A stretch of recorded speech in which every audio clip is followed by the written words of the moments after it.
Yes, my people, welcome back to EMGM Sports. It's me, your boy Enzo, the realest in the game. Yo, we're back, my people. We're back with another watch-along live commentary. It's been a while, innit? It's been a while, man. The last live we did was, when was the last live we did? Was AJ Pringa. That was the last one. But that was UK. That was a UK fight, you know? This is a US fight. Early morning here in the UK, 3 a.m. in the UK, so it's always a tough one, man. I nearly didn't make it, my people, like, so the fact that I'm here with you, like, do you know what I mean? It shows the determination and the strength that I got, dedication and passion for boxing, man. You know, it's not easy waking up these hours, man. Trust me.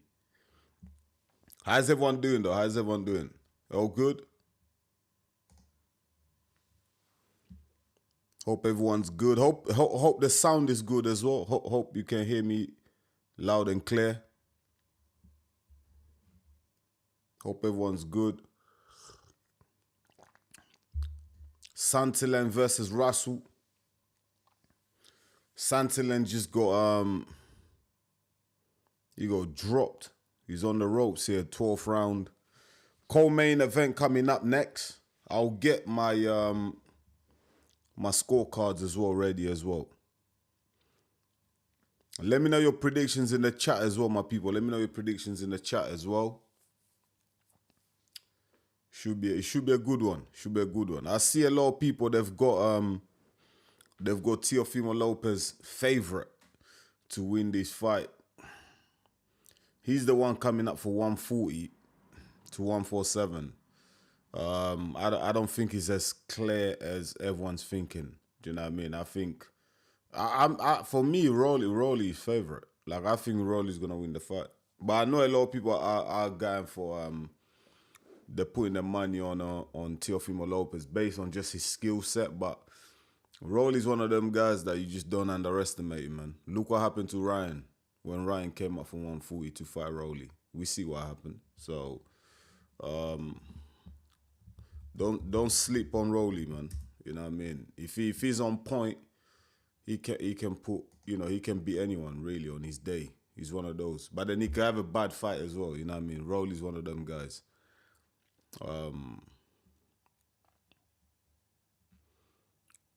So it could be one of those. For me, it's 50-50, man. For me, it's 50-50, man.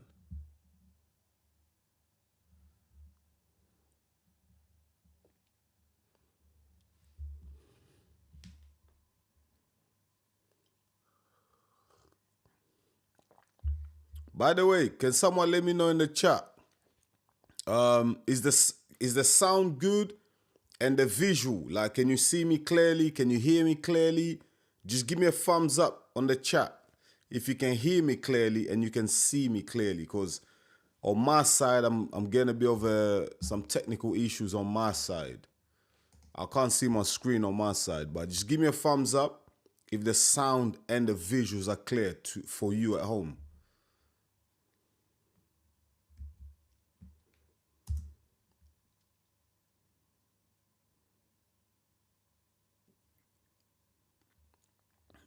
Thanks. Okay, sound and everything is good. Thanks for that, my people. Thanks for letting me know, man. Thank you. Yo, my side is a bit of a mess. I don't know what is going on here, bruv.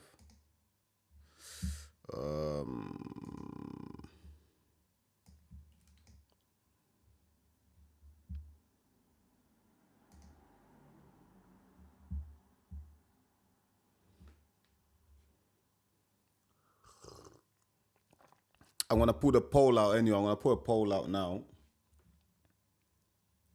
You guys can vote for who you think is gonna win the fight. I'm expecting a lot of people to go for Teofimo Lopez.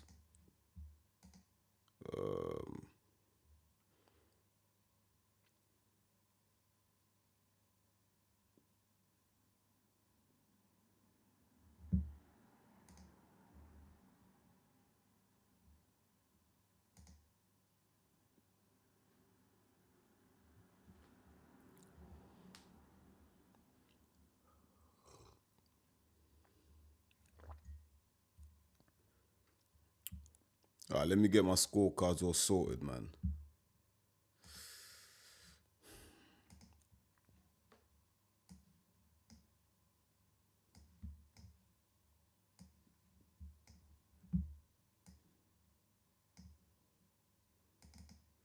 Let's get these scorecards sorted for the co-main event.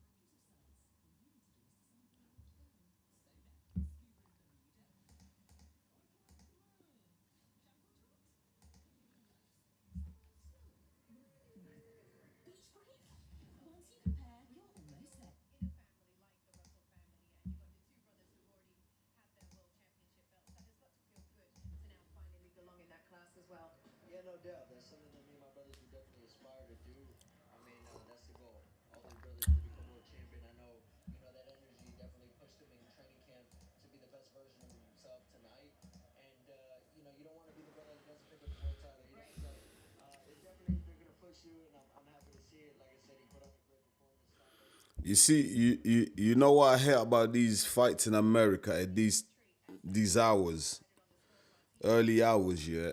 This is the problem that Anthony Joshua and Tyson Fury are gonna face. Like, because they don't wanna fight in the UK, they wanna take these fights to America. Like, you're gonna have British fans who have helped to support these guys, build them up to where they are in their careers right now. Yeah, made them very rich by supporting them. You're gonna have British fans waking up at early hours of the morning to watch the greatest the biggest British fight of all time. Like, it's silly, absolutely silly, man. Like, people down under, Australia, New Zealand, like, you guys are all right. Your hours, you're in the middle of everything. Do you know what I mean? But for us here in the UK, it's just gonna be a madness, like waking up, man.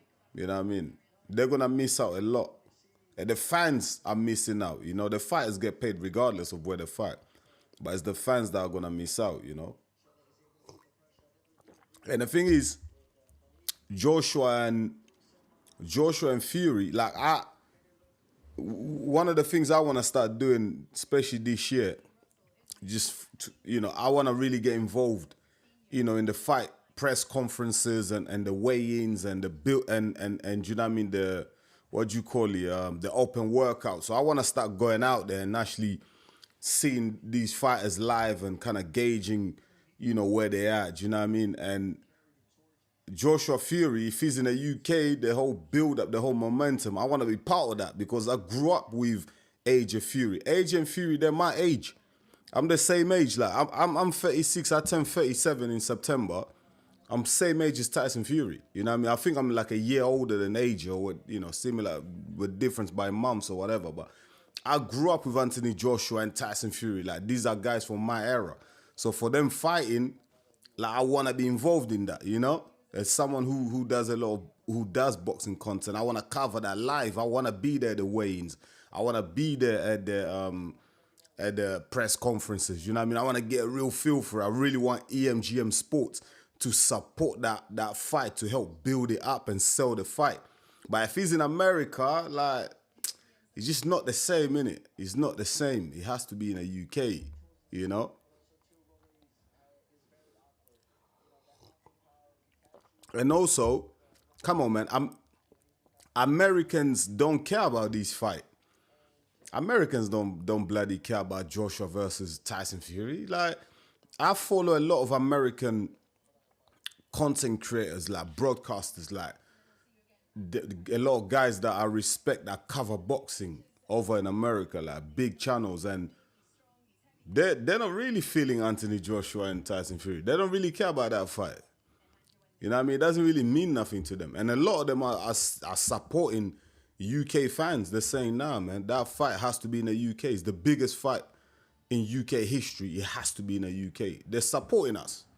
Like, they're with us, So hopefully, man, like, common sense prevails, But in boxing, one thing I learned about boxing, yeah, this sport is people are very selfish, you know what I mean? It's all about the moolah, and The fans always seem to come last when it comes to boxing. The fans build up the fighters. The fans support the fighters. The fans take the fighters, from the streets to mansions and millions of dollars in the bank. But then the fans are always lost. You know what I mean? Like, they always come last, like, which is really sad, man.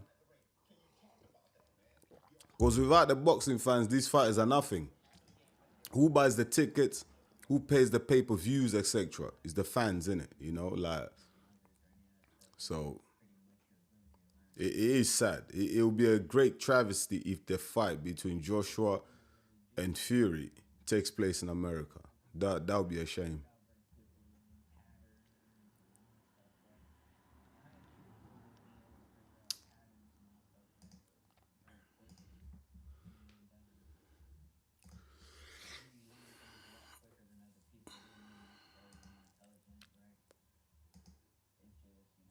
All right, let's get this poll out, man.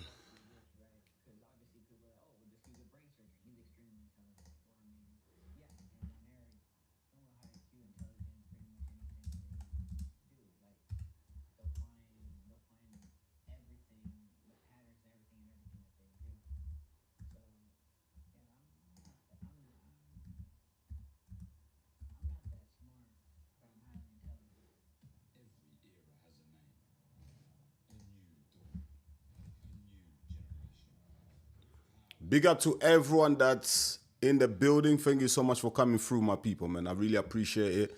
Smash the likes as well, man. If you're in the building, smash the likes. If you got any of your friends or family that enjoy boxing content, please share the link with them. You know what I mean? Get them to subscribe to EMGM Sports. The channel is growing, man. Thanks so much to everyone who's really been supporting the channel for the last 12 months, man. I really appreciate it, man. Going from zero, zero subscribers to 5K, big achievement, man. Trust me, it's not easy, man. Like, the work you have to put in just to get 1K subs, like even 500 subs, like, is a lot. So shout out to everyone who's been supporting the channel. I really appreciate you. Thank you to everyone as well who helped to share the link for my fight breakdown, the tactical breakdown of the fight between what's his name, Moses Atauma versus Philip Hergovich. That video is doing great, man. I think we're like on like 18K, going on 19K. So I appreciate that, man. My goal for that video was to get 5K, 10K. That was if I got 5K, I would have been happy, because I put in so much time and effort to create that video, like to put everything together. So time consuming. So for the fact that it surpassed my expectations, my targets, my goals, it's all thanks to you guys. So thank you so much, man. Appreciate it. Let's get this bloody let's get this what do you call it?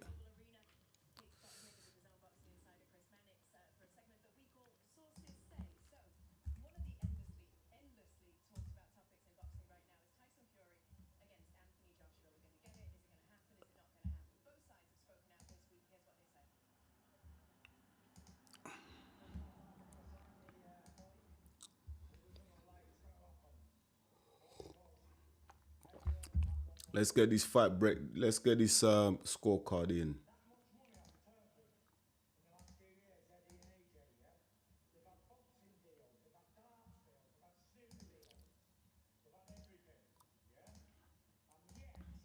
What's Fury saying now? Fury's still talking shit, man.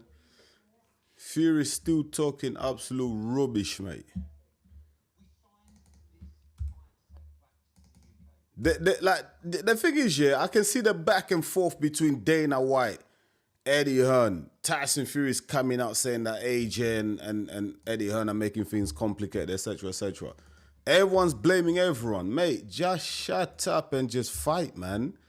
Like I'm getting to the point where, seriously, I'm sick and tired of Anthony Joshua and Tyson Fury. I'm getting to the point where, like, I really don't care, mate. Like, seriously. I couldn't care less if these two guys fight. Seriously, they both passed their sell-by date. They're both washed anyway. You know what I mean? They're not good enough anyway. Like a lot of these, I'm a fan of Joshua and Fury, of both guys. I'm more of a Joshua fan because I'm from London and Anthony Joshua won the gold medal on the Olympics, 2012 Olympics in London, in my hometown. I'm from Newham in Stratford, yeah. And Anthony Joshua like made a big impact in the area where I come from, you know. So like Anthony Joshua, like even though me and him are the same age, but he had a huge impact on my community. So I have more fond memories of Anthony Joshua for his impact than Tyson Fury. But both guys are great. Listen, I got love for them guys, but they're getting on my nerves, man. Like you guys are like mid-30s, late 30s, like just stop talking shit, stop talking nonsense, man. If you guys want to make this fight happen in the UK, you're going to make this goddamn fight happen in the UK, bruv. You've earned millions, hundreds of millions over the years, mate. You know what I mean? What's the difference between 60 and 20 and 50 million, bro? Just forget the 10 million, bro. You guys are going to make 10 million anyway in your last fight. These guys could have a trilogy, yeah, and make more money than ever. Like, do you know what I mean? All these blame game, Dana White, nobody cares, bruv. Like, we don't care. It's been 10 years of excuses from Tyson Fury and Anthony Joshua. Like, we don't want to hear it, bro. If you're not going to fight, don't bloody fight, bro. Because me, personally, I'm excited as a boxing analyst, yeah, as a student of the game, as a coach. I'm just excited to see the next crop of heavyweights coming through. There are Talmas, you know what I mean? Dubois is there. We got Kabayao. Bro, there's names. I'm excited about the fight. Now that Joshua, Fury, and Usyk, wow, that these guys are out of the way, mate, like, there's going to be some great matchups in the heavyweight division in the next coming years. I'm excited for them. Like, Tyson Fury, Anthony Joshua, respectfully, them are old news, bro. You guys can just slide away. Go retire, bro. I'm tired of talking about these guys, man. Like, do you know what I mean? Like, just get your fight out of the way, make your 50 million and just go home, bro. You know what I mean? Go to retirement. I'm tired of these guys, man.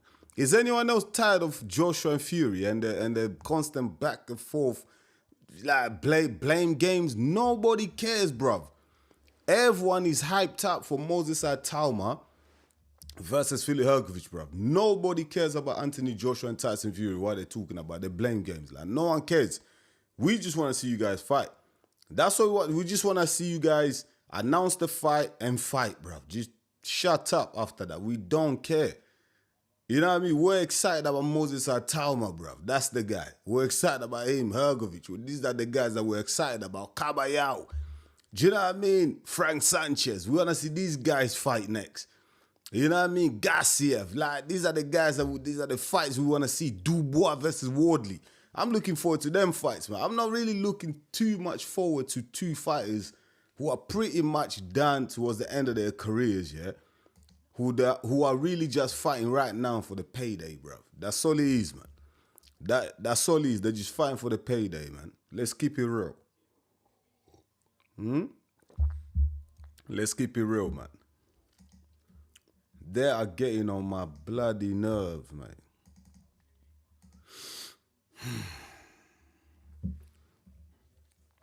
Big up to everyone in the chat. Shout out to you guys. Where's everyone from? Where's everyone from? Throw some countries in the chat, man. Who's with me? Australia, New Zealand, America, Canada, Cambodia.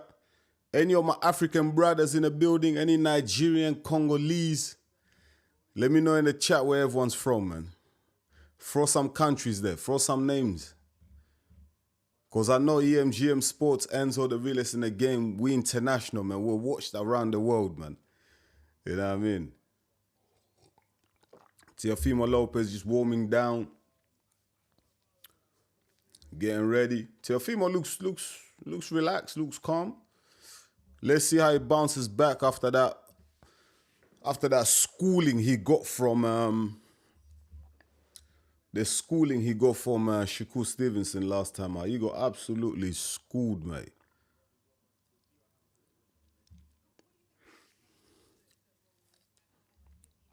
All right, let's get some people on the screen here. Assassin says Leicester, but originally from Nigeria. Hey, Oga. How far now? How far? Shout out to Assassin, man, my Nigerian brother. My Nigerian brother. Shout out to you, bro, man. Hope you're good, bro. Andy. Shout out to Andy. How you doing, Andy, man? True, which is concerning, but if AJ can do it, I believe he's stronger. He might give Fury unexpected trouble, but it could also be a disaster. Mate, it's a 50-50 fight, man. AJ and Joshua, sorry, AJ and Joshua. AJ and Fury, both of them are washed. You know what I mean? Both guys are washed. It's a 50-50 fight, man. You know what I mean? The way Joshua got knocked down by Pringa, that was very concerning. I'm not gonna lie. It was very concerning how easily Christian Pringa knocked him down, bro.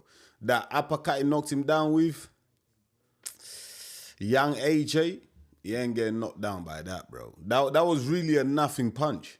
It just shows you that the punch resistance from AJ is gone. Like, he's got no punch resistance whatsoever.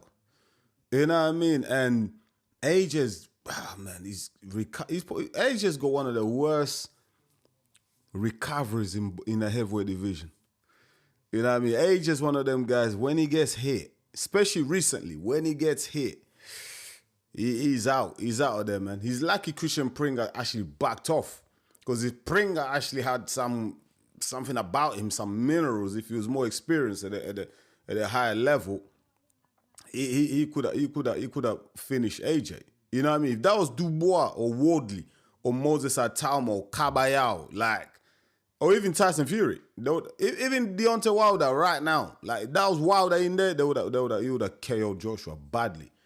You know what I mean? So that's my concern for AJ. He just got no punch resistance whatsoever, and his powers of recoveries are just non-existent. Fury, on the other hand, he looks old, he looks slow and done as well. But one thing Fury has is powers of recovery. Fury can recover from a knockdown, man. Do you know what I mean? AJ can't.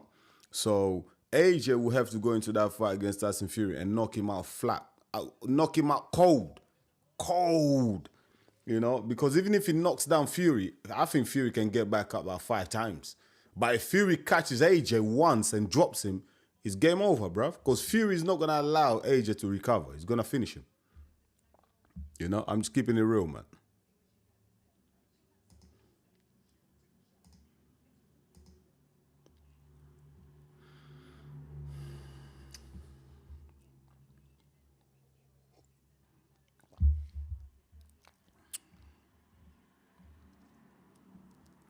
Shout out to everyone in the building. If you're in the building, please smash the likes. Subscribe to the... Oh, yeah. I was going to say subscribe to the channel. Yeah, actually, yeah. Subscribe to the channel if you're new. We are now heading towards... we're heading towards 10,000 subscribers. You know, 5,000 subscribers. The next target is 10K, man. We're going to get there, man. You know what I mean? In the last 8 months, we managed to get 3K. You know, so, you know, we can get another 5K in the next, 7 months, 6 months, we can get them. End of the year, I'm hoping by the end of this year, by the end of 2026, I want to be around about 8K, man. You know, that's only 3K. Like, if we can end the year on 8K, that would be absolutely fantastic, man. Because there's so much that I want to bring. You know, there's so much content, so much different styles of content, documentaries and stuff that I want to bring on this channel. Like, people are not ready for it, man, you know? And the only way we can do that is by growing the channel, because the more you grow the channel, the more opportunities open up. You know what I mean? Like, that's how you get opportunities. The channel grows, the opportunities also open up, and then we can do more stuff, you know? So, yeah, definitely shout out to everyone who's been subscribing. Andy says, I'm from the USA, Georgia. Hey, Georgia. We on the ride, Georgia, all the time, Georgia. Hey. Georgia is Atlanta, ain't it?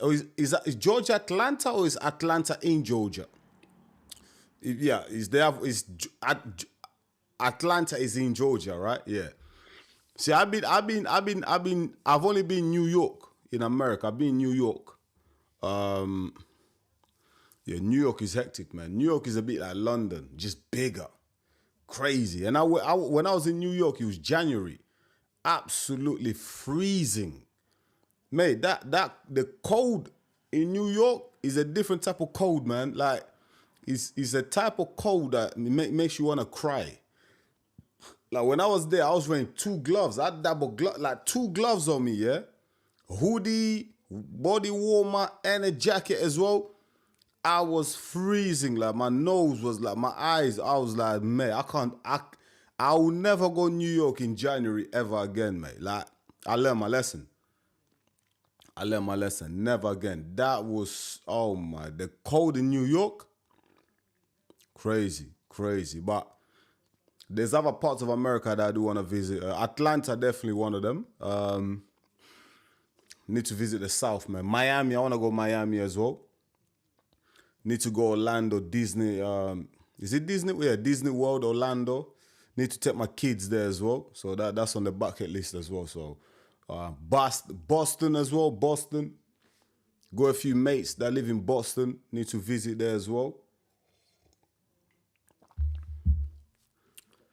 My granddad's my late granddad's brother and sister, they live in they live Colombia. They live in one of them states in America. So yeah, I definitely need to visit more states in America, man.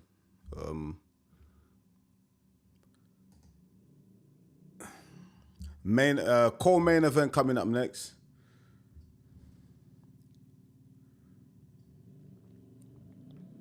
Assassin says, remember back in the day when Leonard Hagler, Hearns, Duran, and Benitez all fought each other in their prime. Good times. Yeah, man. Listen, man. Nowadays, a lot of these fighters are chickens, man. You know what I mean? A lot of these fighters are chickens. A lot of these fighters care more about their brand than the actual fighting record, boxing record, because they want to protect the brand, innit? A lot of fighters think that, oh, if I fight him and I lose my undefeated record, like I won't make as much money in future. But that's a dumb thinking, mate. Like, do you know what I mean? Like, we actually, the purest, hardcore boxing fans, we just want to see the best fight the best. And we would respect you more if you fight the best in your prime. You know what I mean? That's why for me personally, yeah, Daniel Dubois versus Moses Atauma, and I dropped a video about this as well. You can go check it on my channel, yeah. I said Daniel Dubois versus Moses Atauma would be a much bigger fight. I'm talking boxing term than Joshua versus Tyson Fury, because Joshua versus Tyson Fury is too late. Both guys are, they're not in the prime no more. They're washed. It's towards the end of the career. It's just a money fight. It's a big money fight. You'll do crazy numbers, pay-per-view, etc., etc.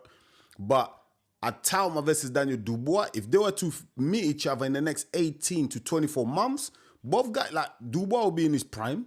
He's already been a champion. If Atauma gets past Hrgovic, he'll be a champion. Them two could be fighting for undisputed. Do you know how big that will be? In terms of a spectacle, a fight, that's 2 British fighters in their prime. That will surpass Fury and Joshua. They'll put them man to shame. And also, like, I'm telling you this right now, yeah, and people can clip this up and come back to in a couple of years. Daniel Dubois and Moses Atauma, by the time they retire, they'll have better resumes than Tyson Fury and Anthony Joshua. Their boxing records, they will achieve more than Anthony Joshua and Tyson Fury. You know what I mean? Because I think, I know someone said, like, fighters are not fighting each other in their primes, but in the heavyweight division right now, yeah, we're getting to a point where the way the landscape of the heavyweight division is, all these guys are going to have to fight each other. There is no ducking. Caballero is going to have to fight Dubois. Dubois is going to have to fight Sanchez. Look, Hrgovic, Moses are fighting. Moses will have to fight Dubois. These guys, they're going to have to fight each other. Gassiev, they're all going to have to fight each other. Look at Wardley and Dubois have already fought. They've got a rematch. There is no ducking. There's no to hide. These guys are going to have to fight each other. Do you know what I mean? Because it's an easier fight to make with these guys because they're not as big in terms of, I'm talking like commercially and star power as a Fury, as a Tyson Fury. They're not at that level of stardom yet. So they're gonna have to fight each other to make the big money, to make big bucks. Fury and Joshua, they didn't have to fight each other. They were still making crazy money. Like Joshua was still selling out stadiums, pay-per-view numbers without fighting Fury.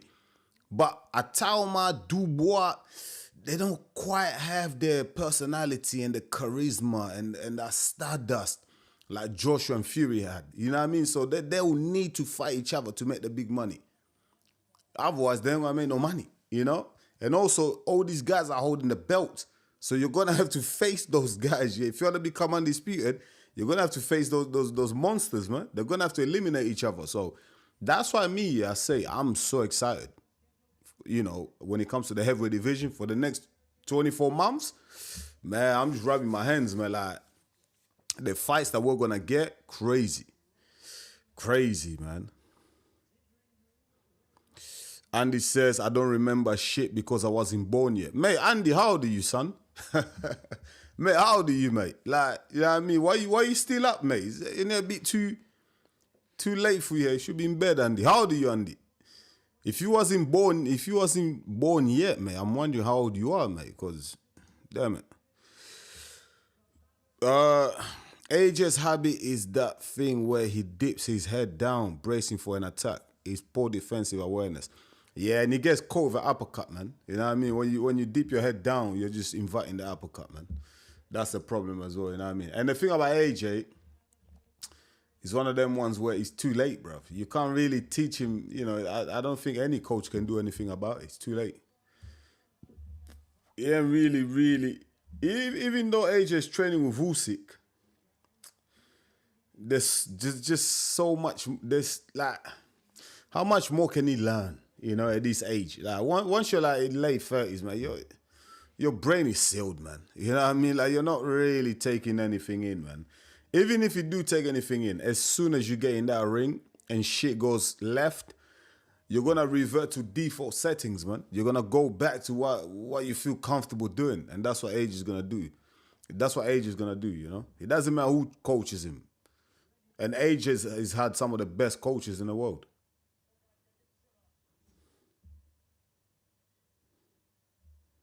All right, this co-main event's about to start.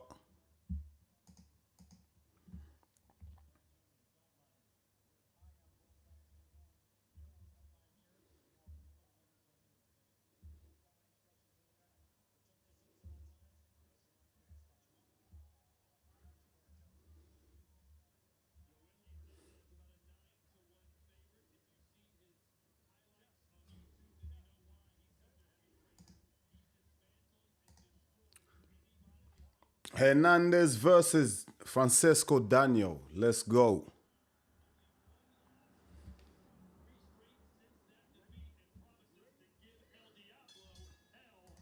Let's go. Very competitive co-main event this is, man. Oh. Damn. Early on, but Diablo's going for it, man. Daniel.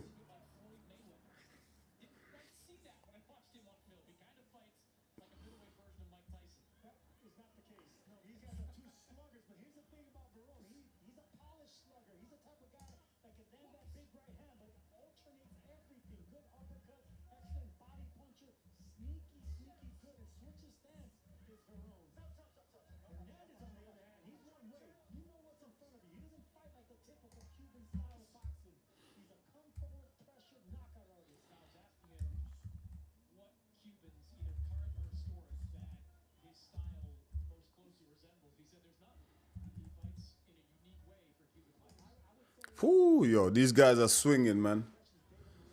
There's no feeling out process here in this first round, man. Both guys are throwing haymakers. Daniel's throwing those big right hands, man. Missing, but he's throwing them. And he's caught Hernandez a few times.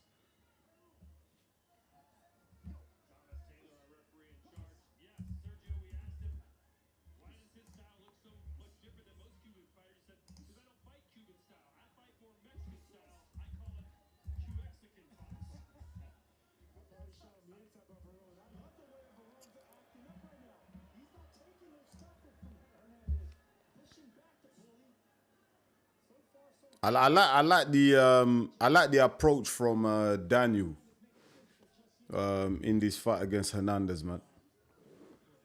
Oh, that's a big shot there. Oh, big shots landed there from Daniel.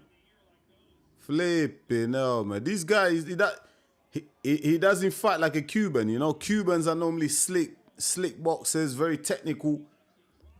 Daniels is like he's got that South that North American style, man. You know what I mean? Mexican style. Camacho, man. He's going for him. Oh, right uppercut lands there as well for Daniels. Sorry.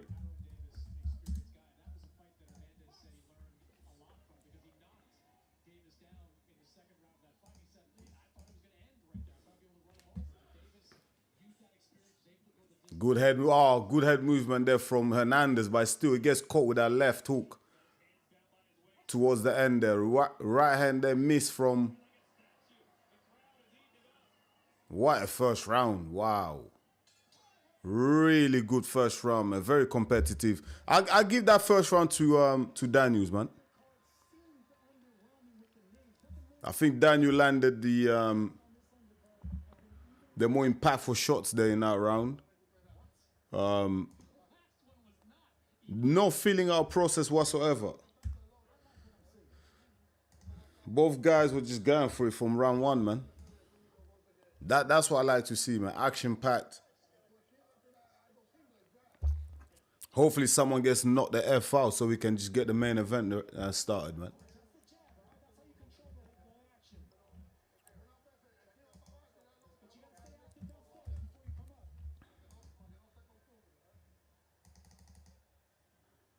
Whew. Man, Daniel was all over Hernandez in that round.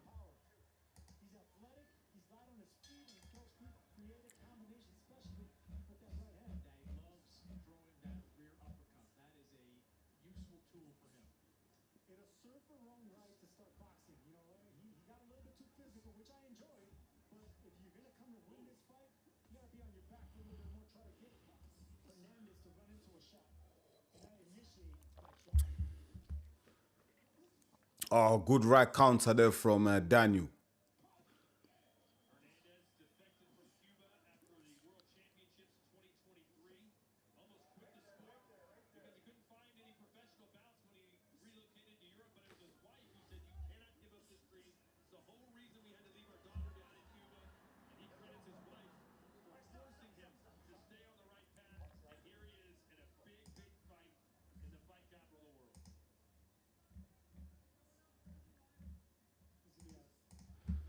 Let me change Daniel's name. He's actually Veron, isn't it? Daniel Veron.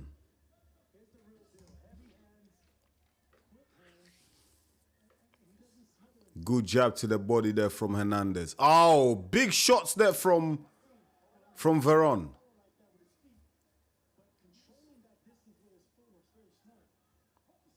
This is a better round for Hernandez. Much more control here. And the way he's jabbing to the body, I like what Hernandez is doing, jabbing to the body. That's exactly what you need to do when someone's being aggressive. Go downstairs, like, do you know what I mean? Start impacting that gas tank by going downstairs. And that's exactly what Hernandez is doing. Jab, left uppercut, good. I like the way Hernandez is mixing it up. And he's just slightly, he slowed down Veron in this second round.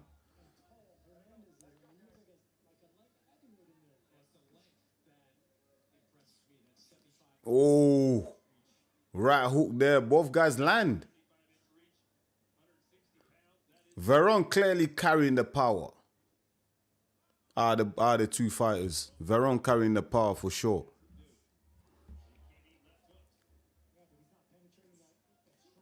Oh, big right there, slightly just blocked by the gloves of Hernandez.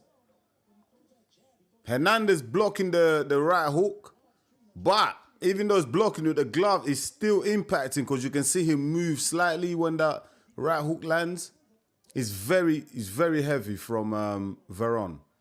But Hernandez showing class here in this second round, boxing really well. More measured, more control, more calmness from Veron. Landing the cleaner punches as well. Oh, oh, right hook landed there from Hernandez. Little buckle there from Veron, but better round there, better second round from Hernandez. Very well controlled, calmness. He boxed behind the jab. That's how you take control of the fight. You know what I mean? If you can establish distance, get your range, and then start popping that jab, listen, man, you can control the fight, man. You know what I mean? Whoever establishes the jab will control the fight, man. You know? That's why the jab is like, do you know what I mean? Is crucial in boxing. The jab is so crucial, man.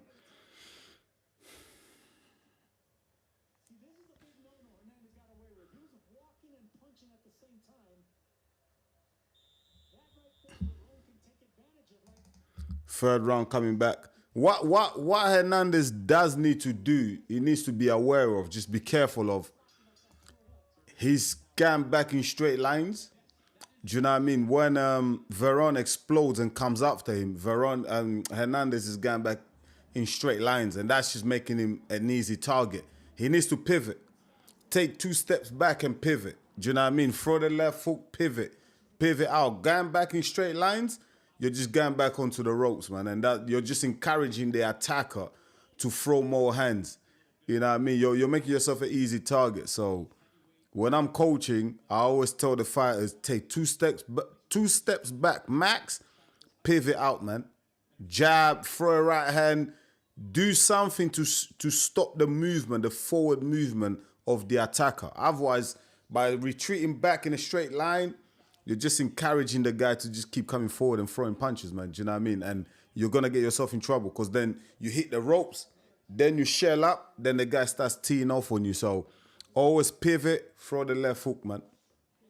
Or if you're a southpaw, if you're a southpaw, throw the right hook.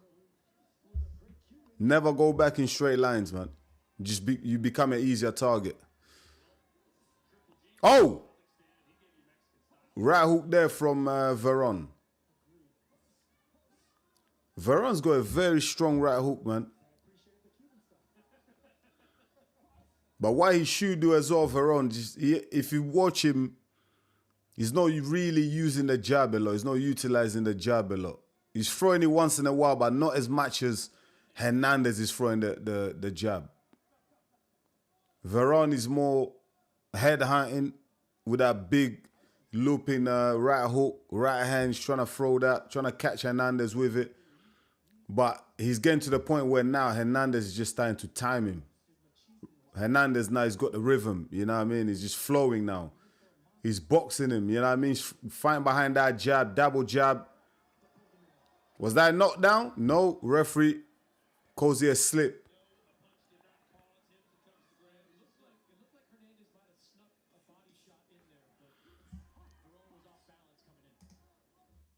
Technically, he's Hernandez, you can just tell, superior boxer, technically.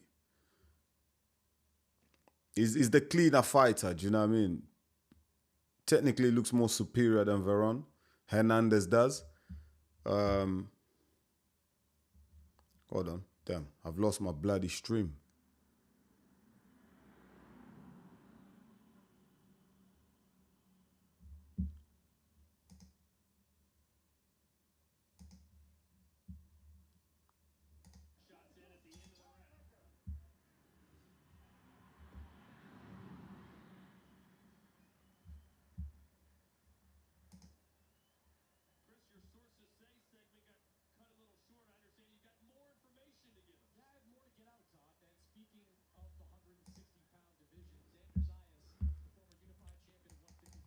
That was another round to Hernandez.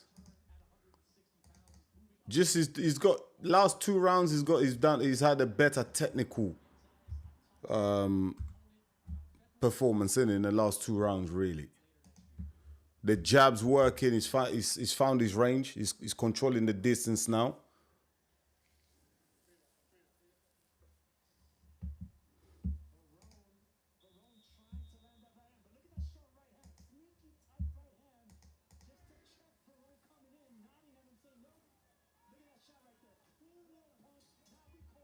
Let's go round 4.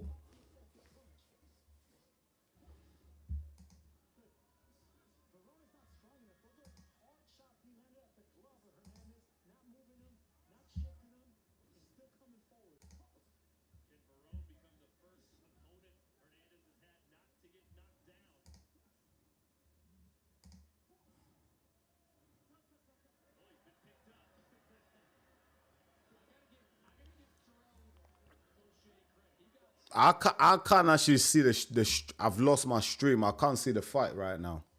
I can hear it, but I can't see the visuals, which is so frustrating.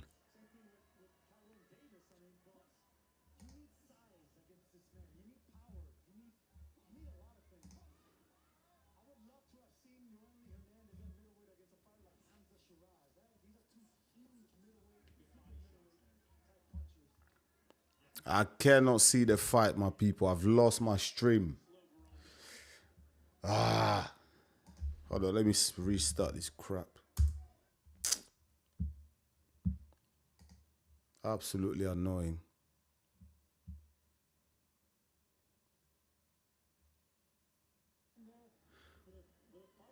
I've got it back. I've got the visuals back. Right, that's good. Oh, good body shot there. And good jab there from Veron.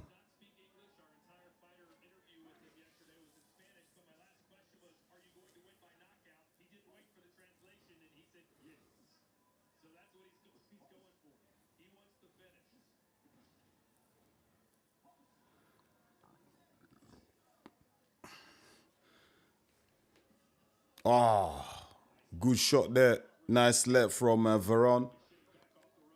Veron's a strong boy, and he's very tough, man. Hernandez, technically very good. He's boxing well, but he just doesn't carry the power, does it? He doesn't carry the power. He's boxing well. The jab's good. Technically looks good. But the power just ain't there to keep Veron off him. So it's going to be one of those ones where he's just going to have to just...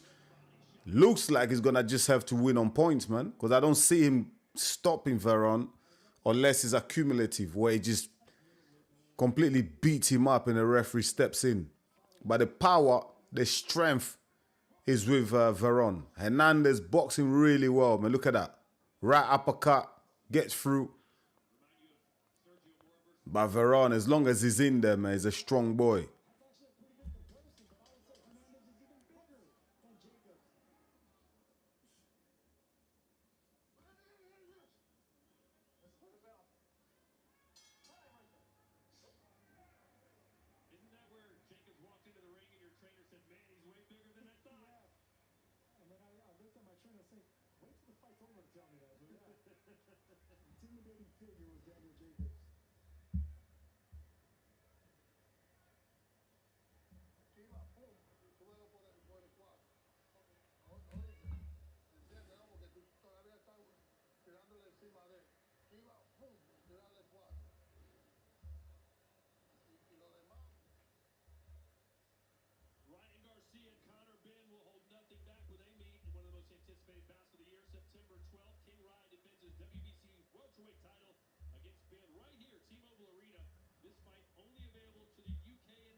Hold on, let me switch that shit, man. How did the other way around?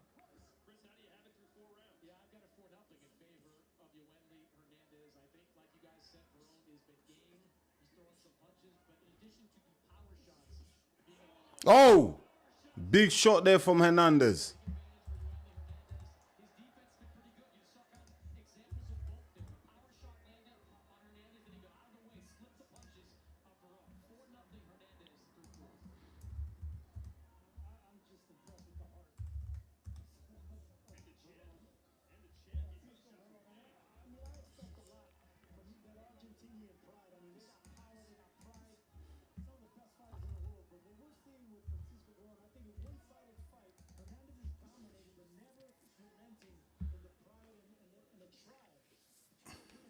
I had the names mixed up, man.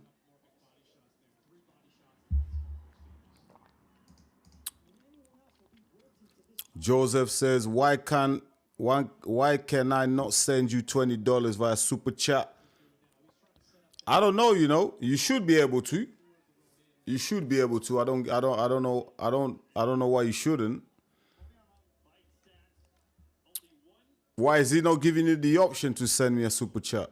Should be able to.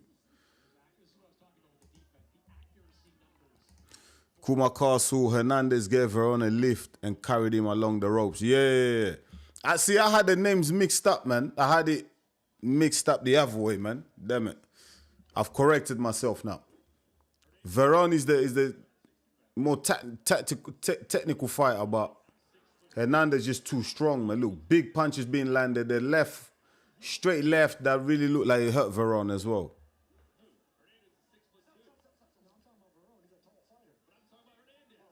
Oh! Veron catches Hernandez. Both guys exchanged. Veron caught Hernandez there. Back with him as well.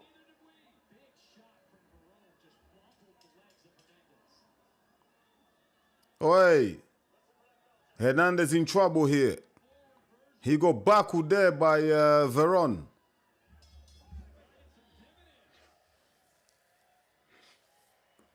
Good round there for Veron. Hernandez started getting a little bit too comfy, a little bit too cocky. And he got caught cold there. He got rocked. Rolly Romero.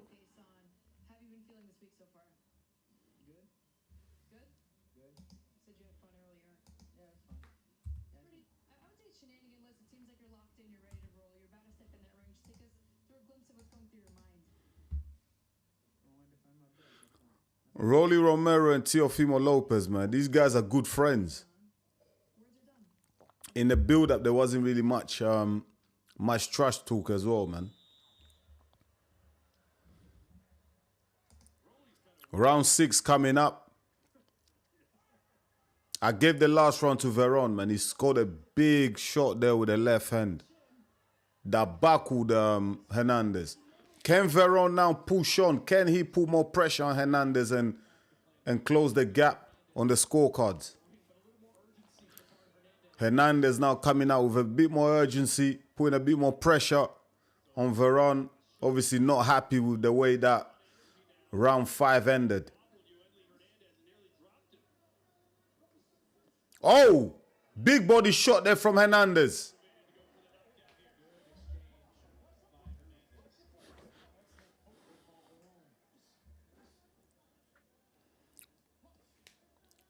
Good right hand there from Veron.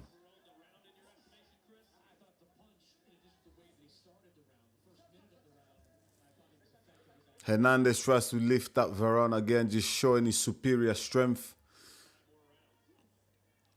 Good right to the body there from Hernandez.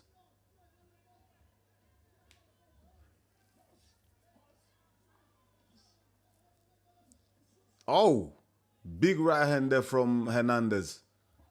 But Veron just kind of like, he rolled with the punch, so the impact wasn't as big. Double jab there from Veron. Boxing well as well in this round, Veron. Good right uppercut there from Veron. Very competitive round here. You could go either way so far this round. It's gonna be really up to how both fights end the round. You know, who's gonna score that big punch that catches the eye of the judges. Because right now, very competitive. Both guys boxing well. Oof, right hand just left hook just missed by Hernandez. The uppercut is there for Veron though. The uppercut is there if he throws it. When Hernandez gets close, tight, the uppercut is open there for Veron. Hernandez again lifts up Veron, showing his strength. Referee gives him a warning.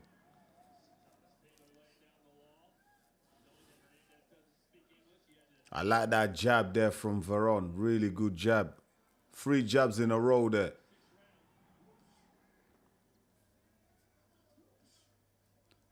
Right hand there from Hernandez, but that's in line. You have to say, Veron is ending this round a stronger fighter. Really good jab from Veron as well in this round. He's jabbed really well.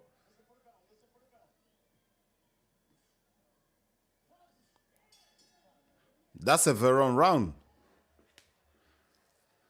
I think that's a Veron round. I think he ended the round stronger.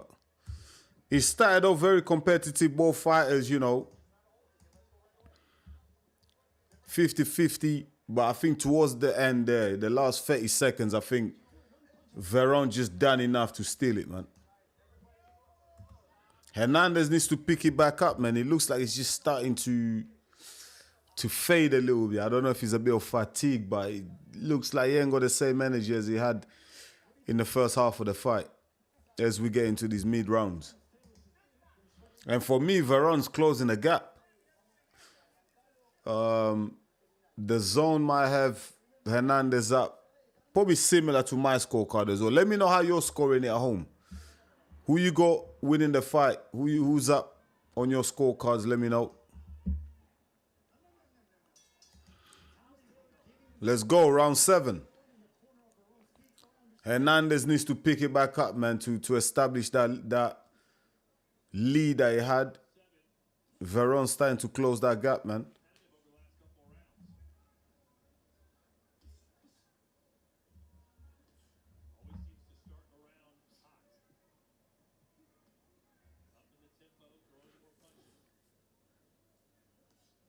Oh, good jab. You see, now this is Veron's controlling the fight now with the jab.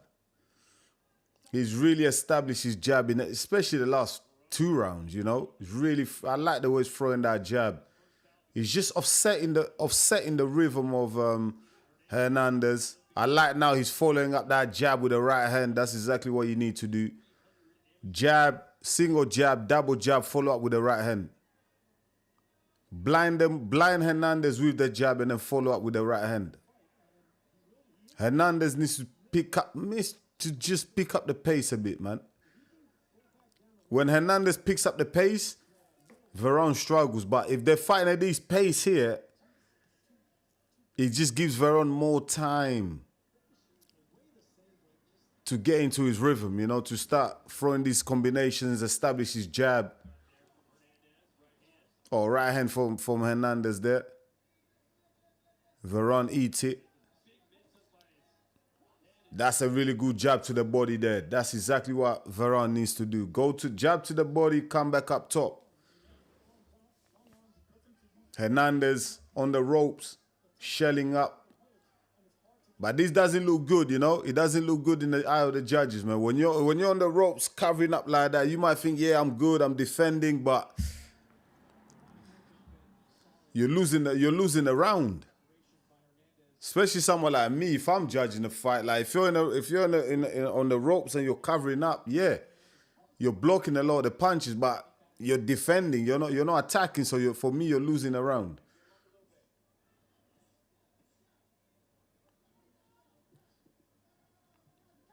Oh, good combo there, 3-punch combo there from Veron. And Veron is close. For me, he's closed the gap on the scorecard, you know. If he wins this one, I think if Veron wins this round, he levels the fight on my scorecard anyway.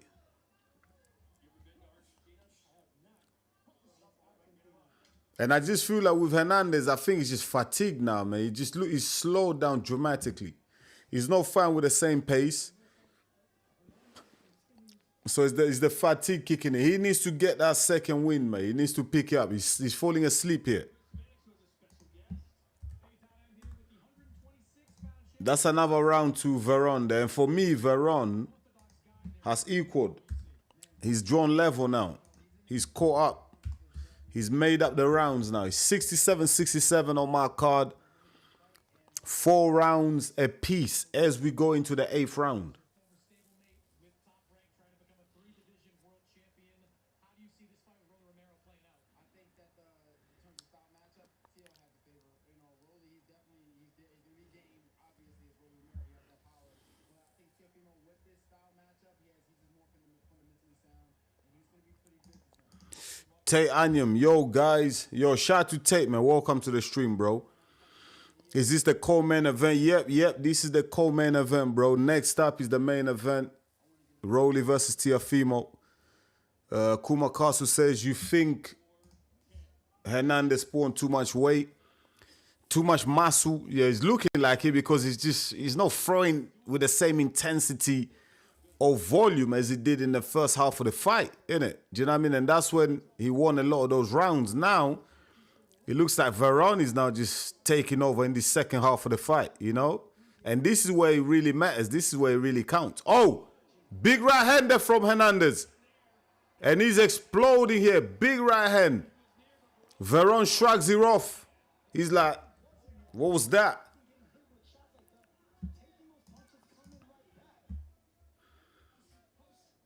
Good jab to the body there from Veron.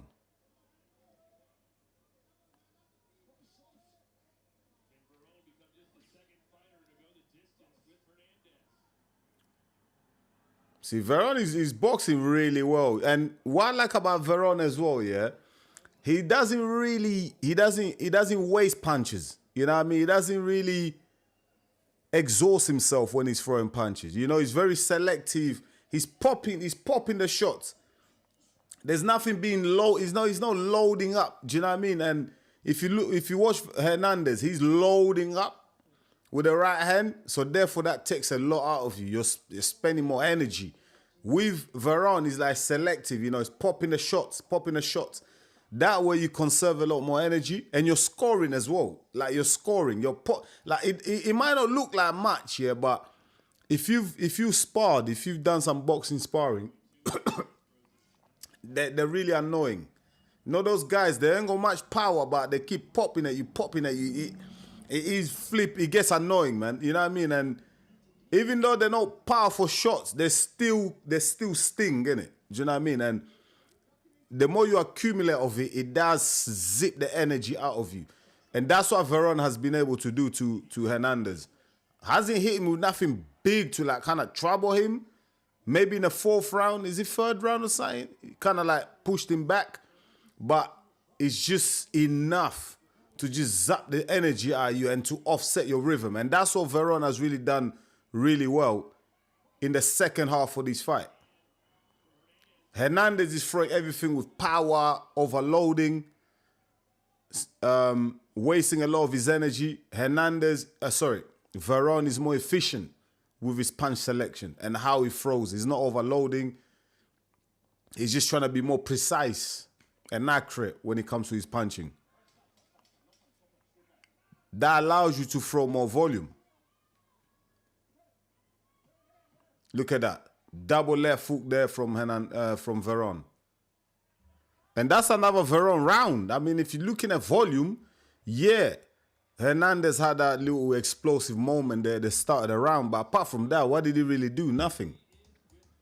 The volume is with Veron.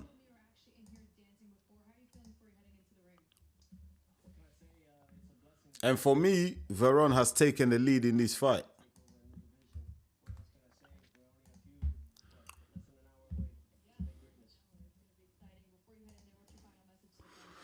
Kumakasu, because I mentioned before that he did look a tad big. Yeah, listen, Hernandez is carrying a lot of muscle, man. He's got for a middleweight, especially middleweight. He's got a bit more muscle, but it depends on how you use those muscles, innit? If you're an explosive fighter, eventually those muscles, lactic acids, they will start to draw you down because just, you know what I mean, the blood flow and everything like that, you require more oxygen, the muscles require more oxygen, so it always affects the more explosive fighters. Oh, double jab. I love the double jab from Veron.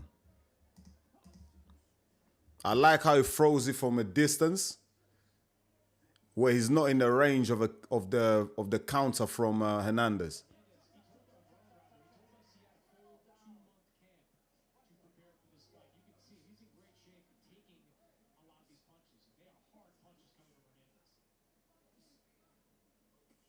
Oof. Really big left hook there from Hernandez. But Veron eats it. Veron has eaten all the big shots from Hernandez, you know. Because Hernandez, I think he's only gone the distance once.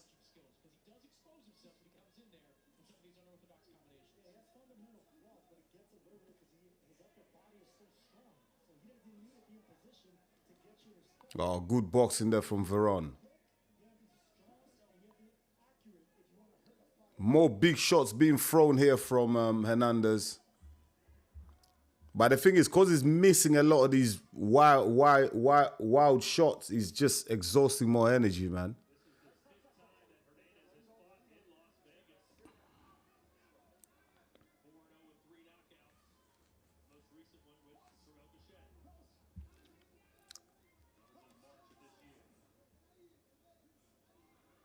Good head movement there from Veron.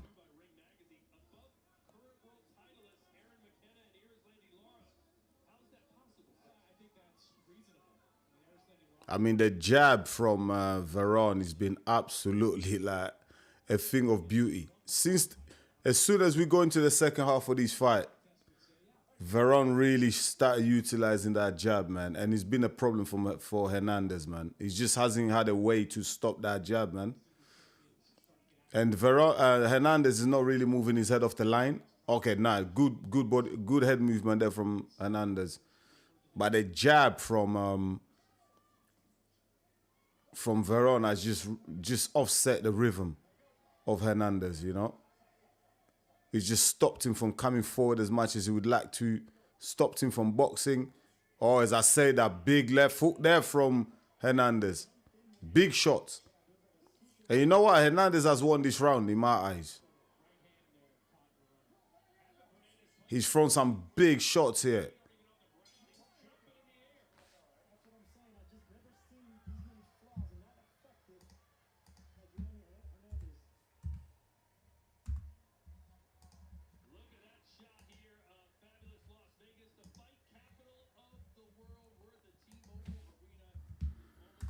I give that round to Hernandez, man. Let me know if it's different for you, but round 9, I give it to Hernandez. I think like he threw some big shots there, landed the big shots as well. So the eye-catching big shots was from Hernandez.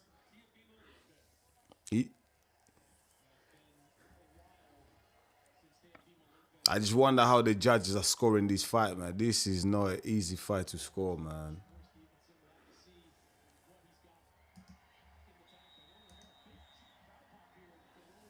Rolly Romero. I can't believe Romero is not favorite for this fight, mate. He's the more established fighter at 147 pounds. Like Teofimo Lopez is coming up, and it looks like he's like a big favorite to win. To me, that's crazy.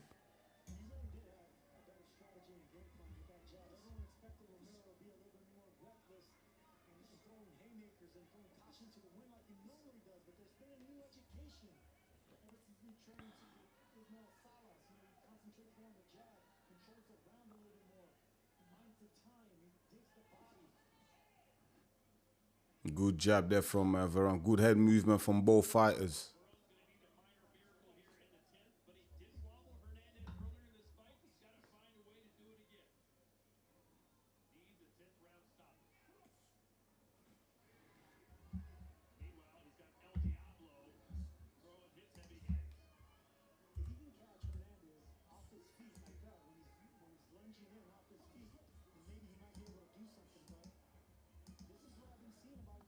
From what I'm hearing from these commentators, it looks like they've got Hernandez way in front. I don't have it the same.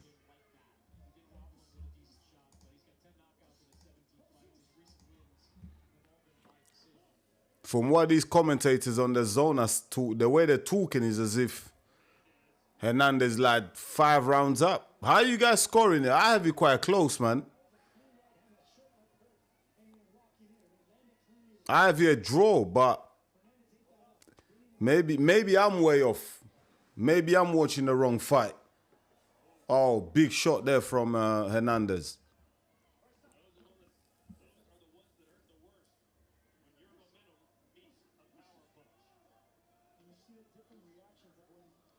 According to the zone commentators, Veron needs a knockout. Has it really been a landslide like that for Hernandez? I don't know. I don't think so. A lot of the time, yeah, the zone commentators, like, they've got agendas, man. They're very biased, man, to the so-called home fighter.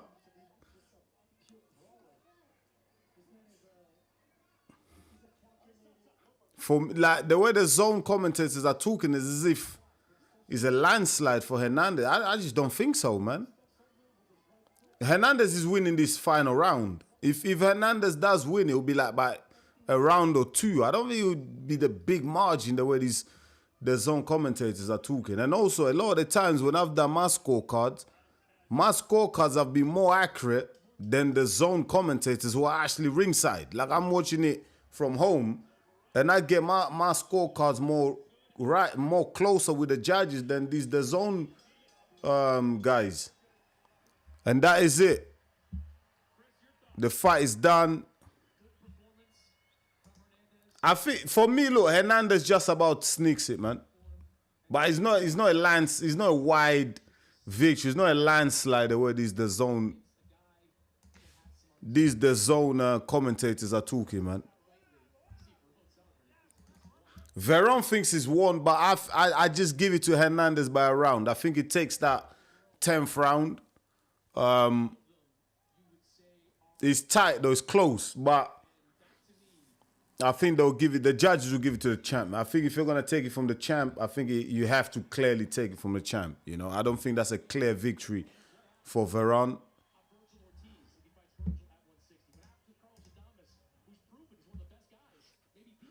Hold on, has Virgil Ortiz moved up to middleweight? Some people are saying Rolly's gonna Teo will knock Rolly out. Mate. You guys are crazy, mate. Teo is not knocking Rolly out, man. I can assure you Teo is not knocking Rolly out. It's gonna be a points victory if he does win. Veron thinks he's won it.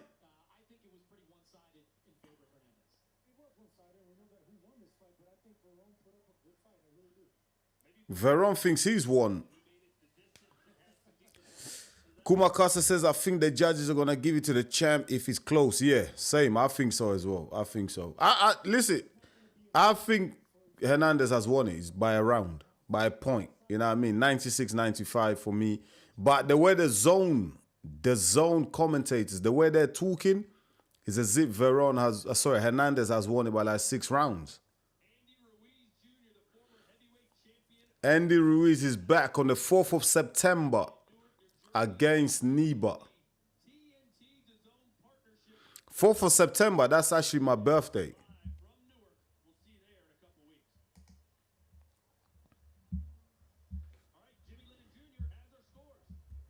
All right, let's listen up to the scorecards, my people.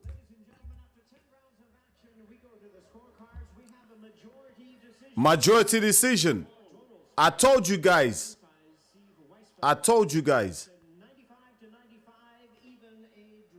95-95.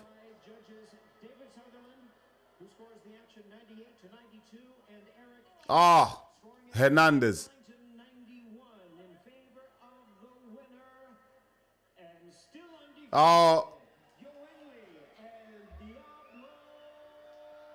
Hernandez has won. Damn, those judges had it wild, very wide. One judge had it 95-95, similar to my scorecard, and then the other 2 had it like, gave like 8 rounds. One judge gave 8 rounds to Hernandez, and another judge gave 9 rounds to Hernandez. I thought this was a 7-3, 8-2 type of fight. 5-5. Wow. 99-91 and 95-95. That just doesn't make sense. Well, in the end, it appears 99-91, man. and he should be a force to be reckoned with in the 160-pound division. Hernandez still undefeated. Well done, champ. Congrats, man. Thank you, Todd. Thank you, Sergio. Chris, Kate Scott, and Malik Scott up here for you inside the T-Mobile Arena to watch you and the Hernandez celebrate with the fans there. What did you think of those scorecards? I think the scorecards was a bit off, but I also seen a lot of loopholes that higher competition is going to take advantage of when it comes to Hernandez. I think he fall over his feet a lot. I think he relied more on the high guard as his defense. When you get quality fighters, and you get guys who are heavy-handed enough in your weight class that can punch through that high guard. Listen, Hernandez won, but listen, he's got a lot of flaws, man. He has to be like, if he meets a guy who has the power, who matches him for strength, and has a good, solid jab, I think Hernandez could be in trouble, man, because Veron just lacked that power. He boxed well, but he just lacked the power, man. If Hernandez meets someone in the middleweight division that has, and the middleweight division, I'm not really too invested in it. It's a bit dead at the moment. It's probably one of the deadest divisions in boxing at the moment. There's no big names in. I don't know. Virgil Ortiz, has he moved up to middleweight? 160. If Hernandez meets a guy with a good jab, strong, solid, he could be in trouble. Because he was falling over his feet a lot. Bit wide, wild as well with his right hands as well. So he could get countered. And if you didn't agree with how the scorecards was, and some people think he won every round, why didn't we see a knockdown? Why didn't we see a stagger from the Argentina? Something is missing there. We can't just be in awe of a fighter because, he's looking a certain way or he's built a certain way. At the high level, the champion's going to take advantage of every loophole that I've seen tonight. So good performance, but could be better. Yes, good performance definitely could be better. All right, everybody, up next.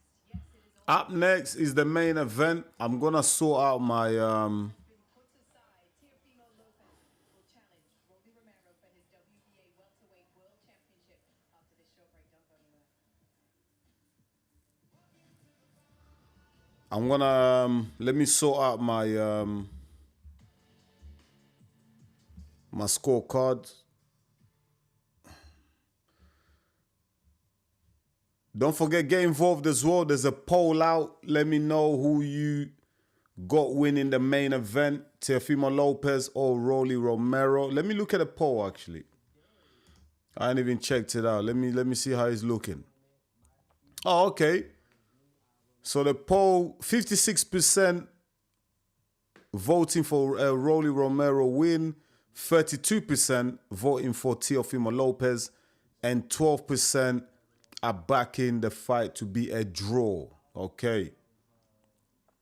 I thought, you know what? I thought the feeling in the building was Teofimo Lopez is the favorite. But you guys, seem to be backing Rolly Romero. It might change. It might change by the time the bell rings. Keep them coming, my people. Keep them coming. Keep voting.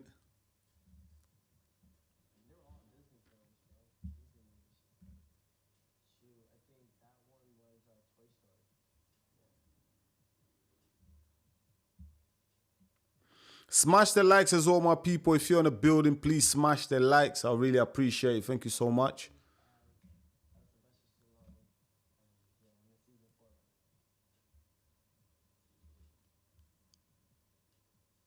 First thing I bought when my first big paycheck was a car. It was a Genesis 2018 Genesis. Harley Genesis. Last thing I bought, my side-by-side. I bought a side-by-side. Welcome to a world of football. This is FIFA Plus on DAZN. Watch live matches as history unfolds.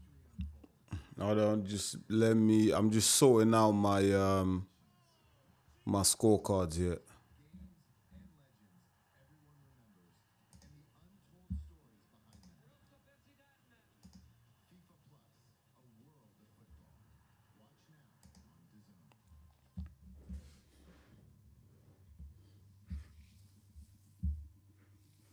If you're in the building, do me a favor, my people, smash the likes.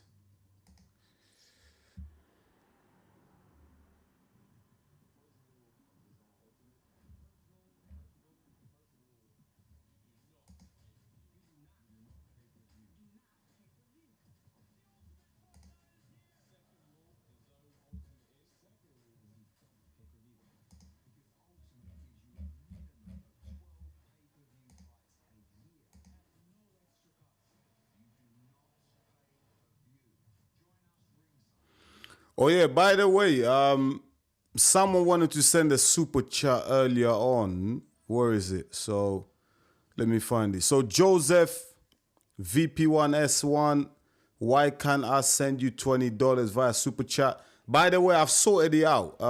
If anyone wants, if there's anyone that does wanna gift a super chat, please go ahead. I've sorted it out.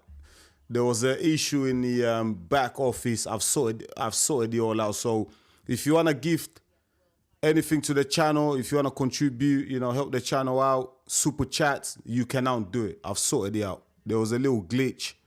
I forgot to tick something. I've done it now. So Joseph, you can send that super chat. Anyone else that wants to send a super chat, you're welcome to do so to support the channel.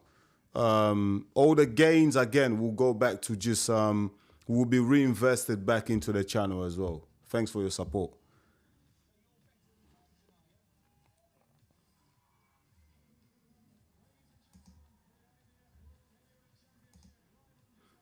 What you might have to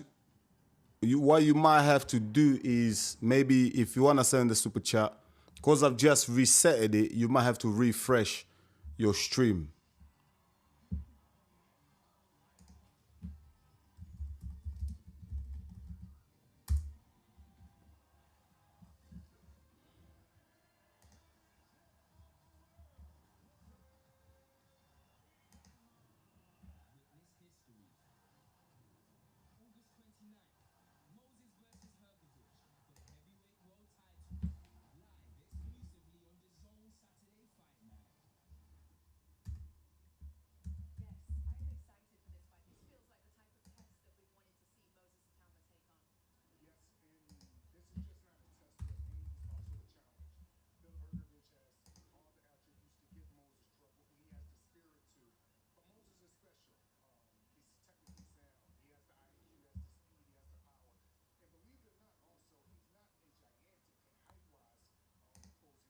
But we don't just expect Moses Towers to go in there and have his way against the Philip Perkovic. Philip Perkovic, like he did against Daniel Dubois, will give him a tough fight. Absolutely. But I've never seen Philip Hergovich in with someone like Moses. A lot of times we're saying Moses is in with a name.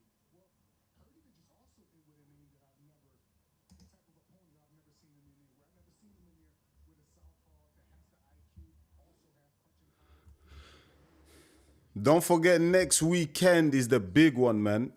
Big fight, man. Moses Atauma versus Philip Hergovich for the IBF title, man. That's gonna be a big one. Don't forget, man, I'm gonna be live for that fight as well. I'm gonna start around about I'm probably gonna go live around about 7 p.m. UK time, man. So make sure you come for that, my people. Make sure you're there. Do not miss out.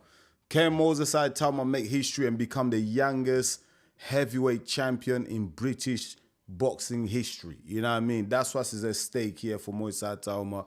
And also, he's going to become the second youngest ever heavyweight world champion after Mike Tyson. So it's a big fight next weekend, my people. Big test for Moses Atauma. Philip Hergovich, he's no mug. He's no mug. And also, I'm going to be bringing you a lot of content into regards with that fight midweek. So we're talking press conference, the weigh-in, the open workouts. I'm going to be live in the venue for those events, So the open workout, the press conference, I want to be there live, bringing you the content, my people. So tune into the channel, man. We're really going to be live at the events for the build-up of the fight. The reason why I want to be live, because I want to see get a feel for both fighters. I really want to stand next to them and size them up. Do you know what I mean? I want to see how Talma live, how big he is, you know, how confident he's looking. I want to see Filip Hrgović, you know, and also if I can, I want to get an interview with both fighters as well. So watch out for that. EMGM Sports will be live at the venue as well. I don't know if I'm gonna actually stream live the open workouts. I might do it. I might stream the open workouts live. I might do it. Just depends. Like sometimes, like with the live feed, like there's some music in the background which might catch the copyright. I don't want to get in trouble with YouTube as well, but I'll see. I might just grab some content and then upload it when I get home or something. But I will be live at the venue. Like I told you people, man, we're gonna be doing things a little bit different going forward, man. You know? I want to be at these press conferences, the weigh-ins, the open workouts. I really want to watch these fighters live. You know, that I feel like that way I can bring better content. You know what I mean? I can do better analysis, more accurate analysis, you know what I mean? Because when you're live in the venue, in the building with these fighters, you can really gauge the feel, the mood. You can tell which fighter is confident, you know what I mean? Who's really up for it. So, yeah, that's what's happening next week, man. I'm going to be bringing you live content from the building, my people. So watch out for that, man. That's why you have to support the channel, man. Keep supporting the channel, and I'm going to keep bringing you the content, my people. All right, let's get the scorecard sorted.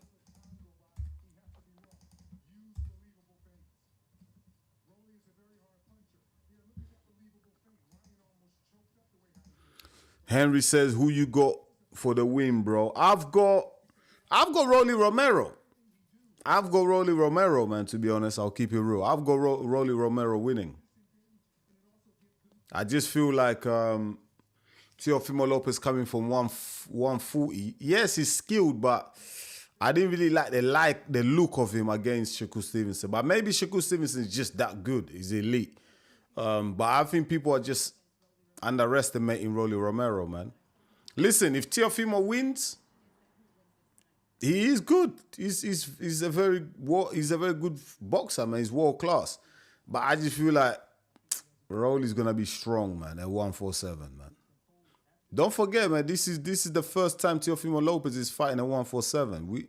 I don't think he's gonna carry any of that power, man.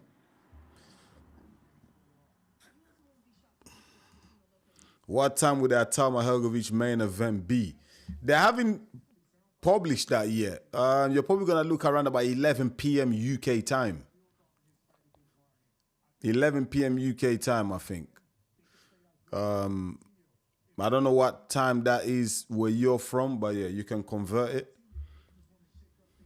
But I'll be live from 7 p.m. UK time. I'll be live. I'm gonna be, cause it's a UK fight. I'm gonna be live early. You know, I'm gonna have my dinner right here, like on the live stream. I'm just gonna be chilling. I wanna watch all. There's some good fights on the undercard. I wanna watch all of them.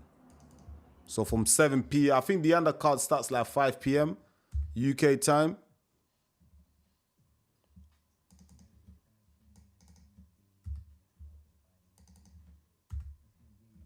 I'm gonna be live from 7 p.m. man. I wanna catch all the good fights on that undercard, man.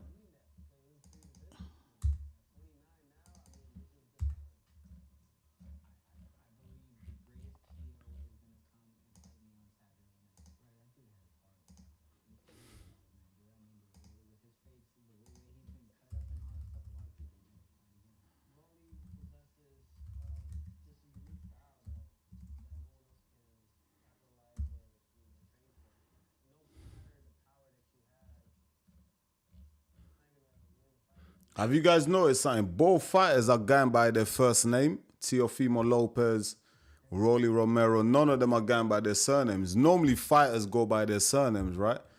But these two guys are going Rolly versus Teofimo.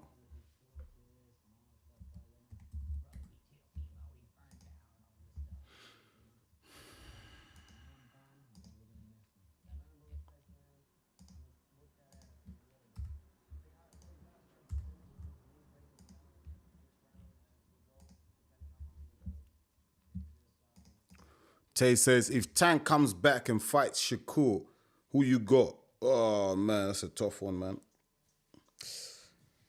That's a tough. I like both fighters. I really like both fighters, man. Both fighters are so talented, man. I think I'll just give it to Shakur, man. Just. But Tank, man. Tank got that power, man. I mean, Tank catches him, man, could switch his lights off. But I'll just about go Shakur. Teofimo Lopez, 5'9". Yeah, no, Teofimo Lopez not 5'9", man. Get out of here. How is Rolly Romero 5'8"? They look the same height to me, man. These fighters as well, they lie about their heights, man. Like I'm 5'7", I'm only 5'7", so I'm not a big guy. But you know, when I had my little, when I was fighting like MMA fights, I always used to say I'm 5'9". I used to put myself down as 5'9", so the heights are a little bit exaggerated. Joseph says, Rolly is just naturally big and stronger. I would not be surprised if he stops Lopez. I don't think he's going to stop Lopez, but I think you make a very good point that Rolly is big, strong, you know what I mean? And that's going to be a problem for Teofimo Lopez. Like, he's going to have to box and move. He can't really stay in a pocket and try and trade because I think he's the smaller guy, man, in this fight.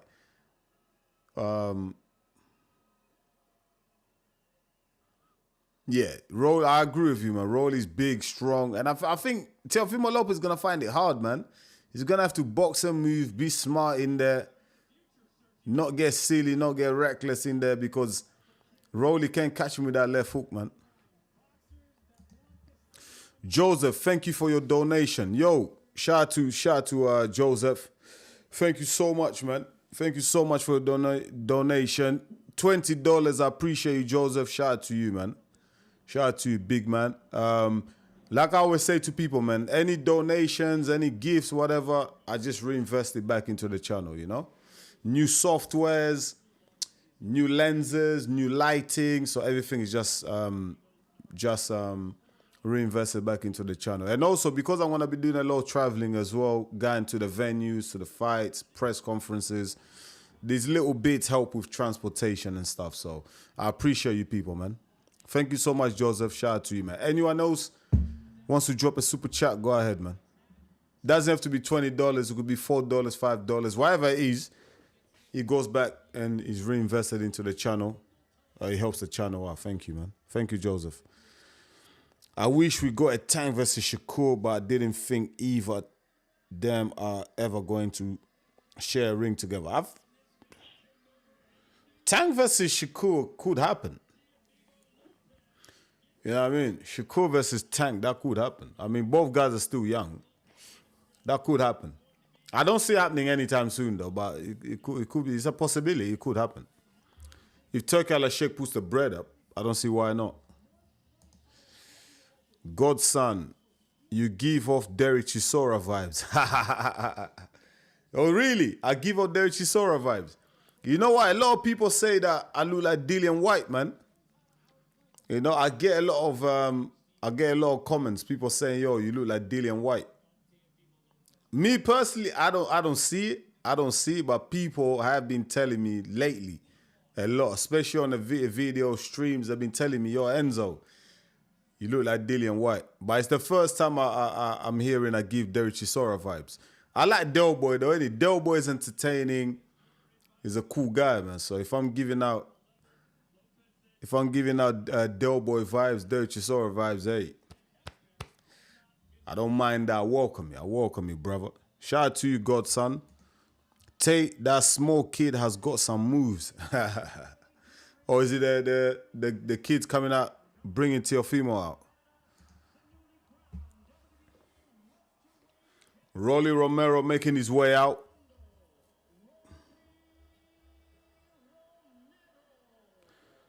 If you're in a building, don't forget, please, smash the likes. Smash the likes, my people. Smash the likes. If you're watching it and you can't comment, you have to subscribe to comment. The reason why I done that is because when I left the comment section, the chat open to everyone, you get a lot of bots. just throwing jank in the chat. So I put to stop the bots. I just put subscribers only. That way, there's no junk chats and all that.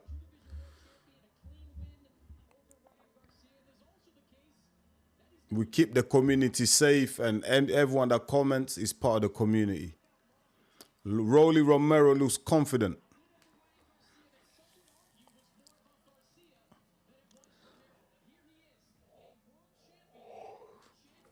You know what? You know one thing I realized, yeah? People don't really give Rolly Romero credit for that win against Ryan Garcia. You know what I mean? Everyone kind of says, from what I hear, it's like, oh yeah, Garcia had an off night. Rolly Romero is really not that good. You know what I mean? Garcia had an off night. Come on, give the guy credit, man. Come on, man. Show some respect, man. I hate when people do that to fighters, man. I really hate it, man. What do you mean Ryan Garcia had an off night? Mate, for you to win a fight, the other guy has to have an off night. That's how it works, mate. Do you know what I mean? Like, you know? If you win a fight, that means you were better than the other guy, man. That means the other guy had an off night, mate. You know what I mean?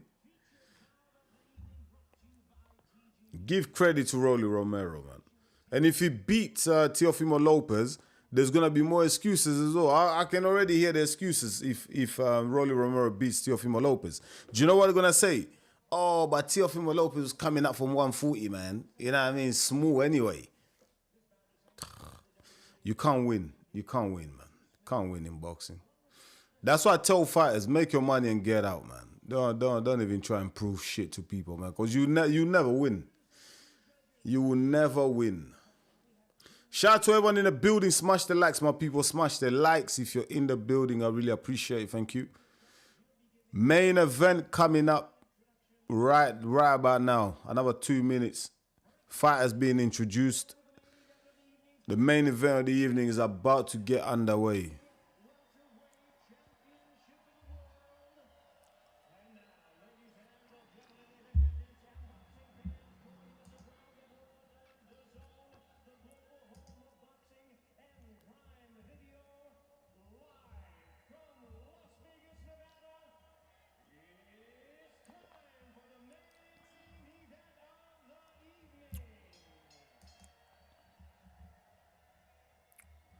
Let me look at that poll.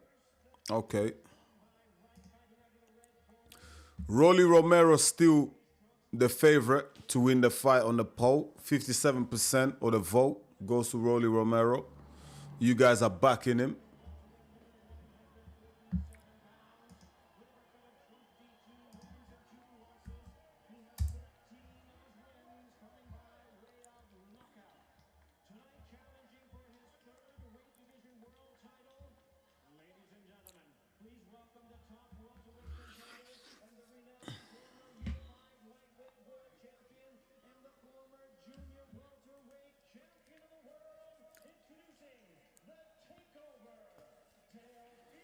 Teofimo Lopez.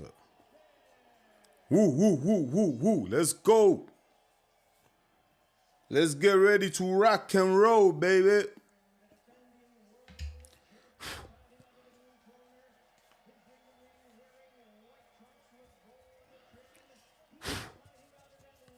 Mate, these glasses, they're really good for you people that spend a lot of time using the computer. Someone like me, I'm on the screen a lot, so these really help your eyes, man. Protect your eyes, man.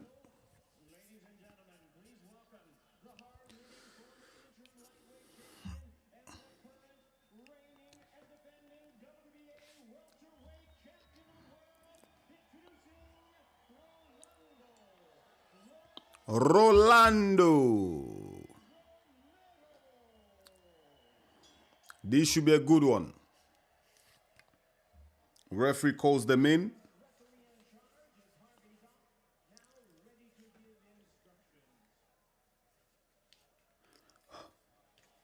Okay, Bob. You went over the instructions earlier. As a reminder, they want commands at all times. Protect yourself at all times. Touch him up. Get up. We ready to go, man. Both fighters are ready.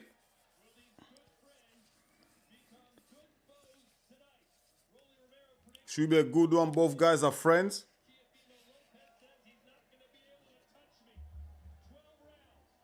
I've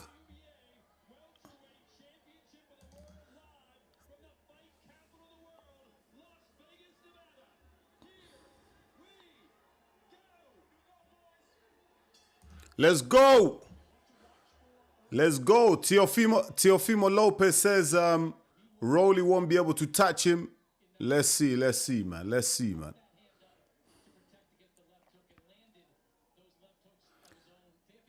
Is Teofimo Lopez, is Teo Senior still cornering his son? If so, I'm worried.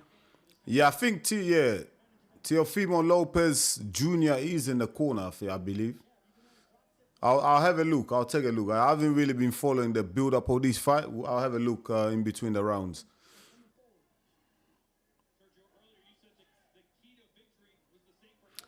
Both guys look the same size in the ring. I mean, listen, man. Teofimo looks like his body has filled up nicely for 147. What Rolly can't afford to do is be inactive. You know what I mean? He can't just rely on counters. Rolly needs to box. He needs to throw volume.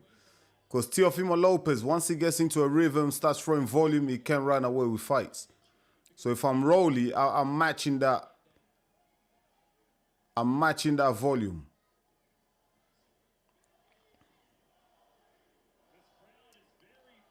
Early on, Teofimo Lopez controlling the ring generalship. He's the one pushing the champion back here.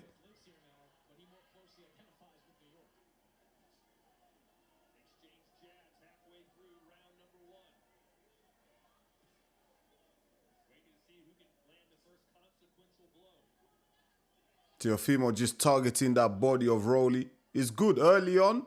I always say touch up the body. Touch them to the body. Get them used to defending the body. And then you can go upstairs later on.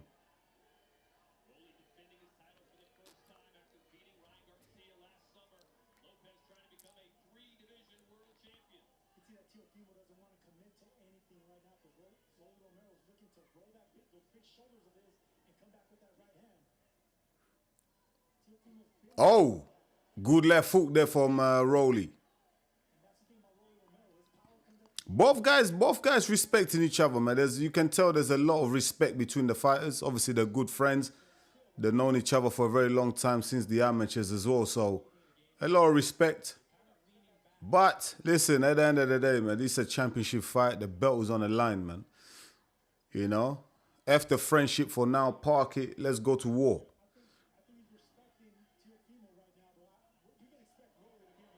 Oh, both guy exchanges there. Big shots in the middle there.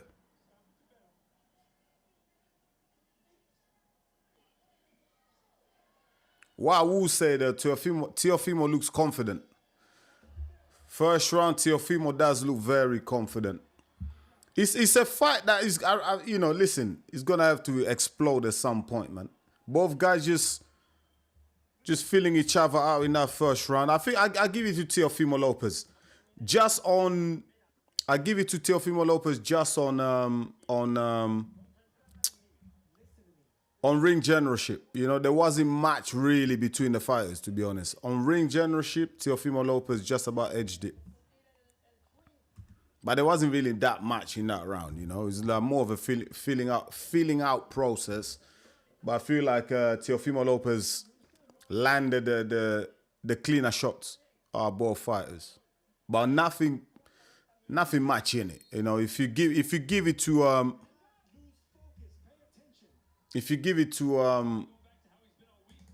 Rolly, I wouldn't begrudge you either.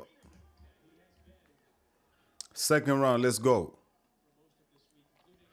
Rolly needs to throw more volume. And I like the way he's throwing that jab to the body as well, Rolly. I think it's the right approach.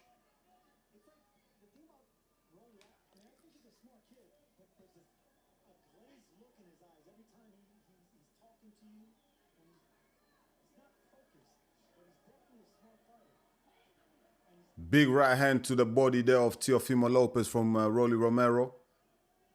See, Rolly as the champion, you can't really allow the challenger to be pushing you back like this, man. I feel like the champ, you have to be at the front foot. Teofimo Lopez lands a right hand there as he pushes Rolly back. This is what I mean. As the champion, if you're being pushed back by the challenger, you're just inviting the pressure.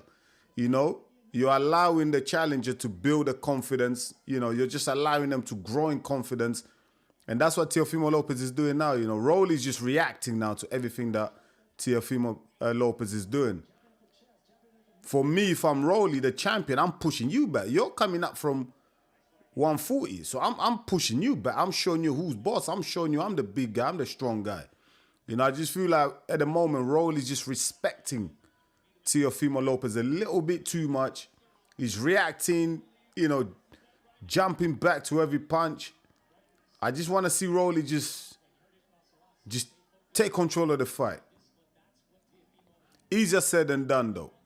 And again, Teofimo Lopez controlling the ring generalship, not landing much, but he's the guy that's on the offensive. He's the guy that's looks like he wants to initiate the contact. He's the guy looks like fighting at his own pace, controlling, dictating the pace of the fight, you know. And that looks good with the judges. Right hand to the body. Hits the midsection of Teofimo Lopez from Rolly Romero. Both guys targeting the body. I can see that very early on. Both guys targeting the body.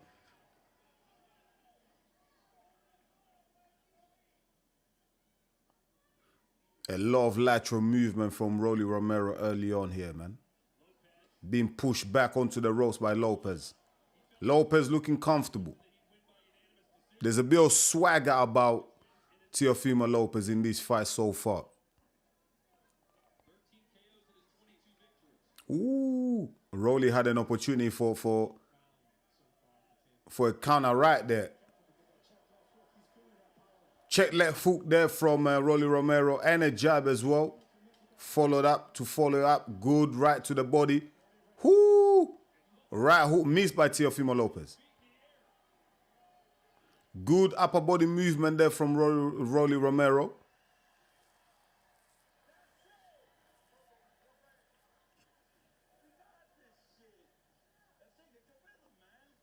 Yeah, Teofimo Lopez Sr. is in the corner, mate, for whoever asks. I think Kumakasu asked it. Listen, competitive round again in the second round, but I think Rolly Romero, where he's losing the fight so far, is in the ring generalship. I mean, he's on the back foot. If you're in the back foot and the fight is 50-50 and 50-50 exchanges in a round, I think I'm going to give it to the guy who's controlling the ring generalship, man. Like, that's just the way I score fights, to be honest. If I'm a judge, I'm a big fan of fighters who control the ring generalship. So, for me, Rolly Romero, he needs to be on the he needs to be on the attack, on the offensive. He needs to push Teofimo Lopez back. For me personally, you know, he's not doing that so far. He's boxing okay. He's not boxing bad. It's not like he's getting hit with big shots. I mean, he's countering well, but it's just that back foot fighting. For me, I'm not a big fan of it, man. You know, unless you're on the back foot, but you're actually outboxing the guy. Rolly's not outboxing Teofimo Lopez on the back foot. Look, again, start around 3. Is Teofimo Lopez coming forward? Doubling that jab, pushing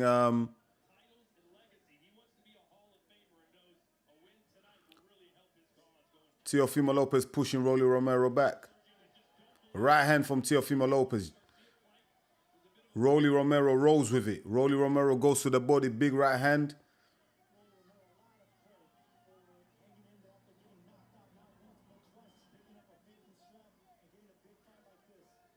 A lot of backwards and sideways movements from Rolly Romero. Ooh. Counter right there from Teofimo Lopez. Just misses.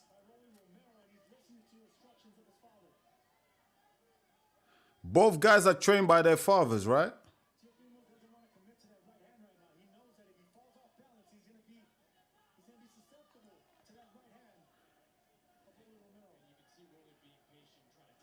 Good jab there from Rolly Romero. But again, Rolly Romero spending a lot of time on the back foot. See, the problem with what Rolly Romero is doing, you get a little bit comfortable doing what you're doing, you start cruising through the fight, and you lose on points.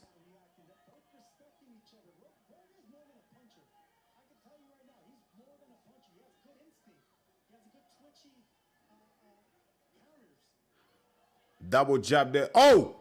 Big right hand there from Rolly. After a double jab from Teofimo Lopez, falls short.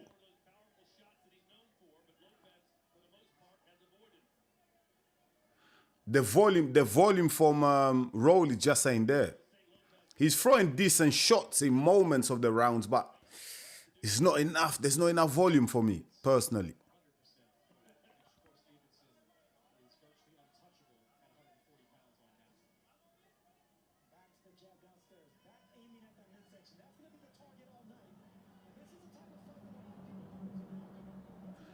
I just feel like there has to come a moment where Rolly's just gonna, you know what I mean? He's gonna have to establish his rhythm in this fight. You know what I mean? Establish his superiority. A lot of lateral movement, a lot of moving sideways, backwards for Rolly Romero. Doesn't really look good optically. Listen, another round to Teofimo, man. I'm sorry, man. Let me know how you're scoring it. Let me know how you're scoring it in the chat, my people. I've got another round to Teofimo.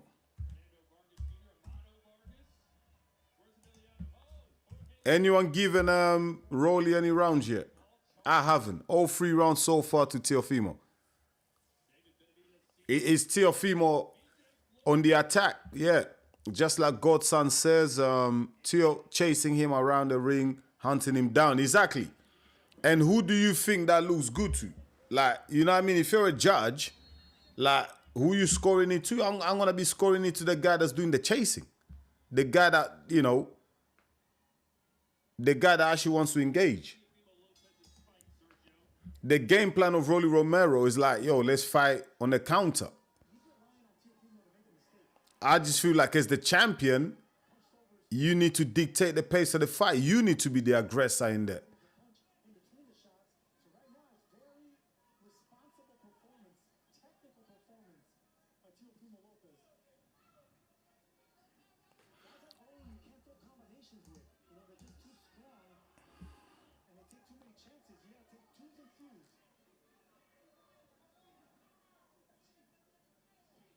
Oh, good left counter there from Rolly.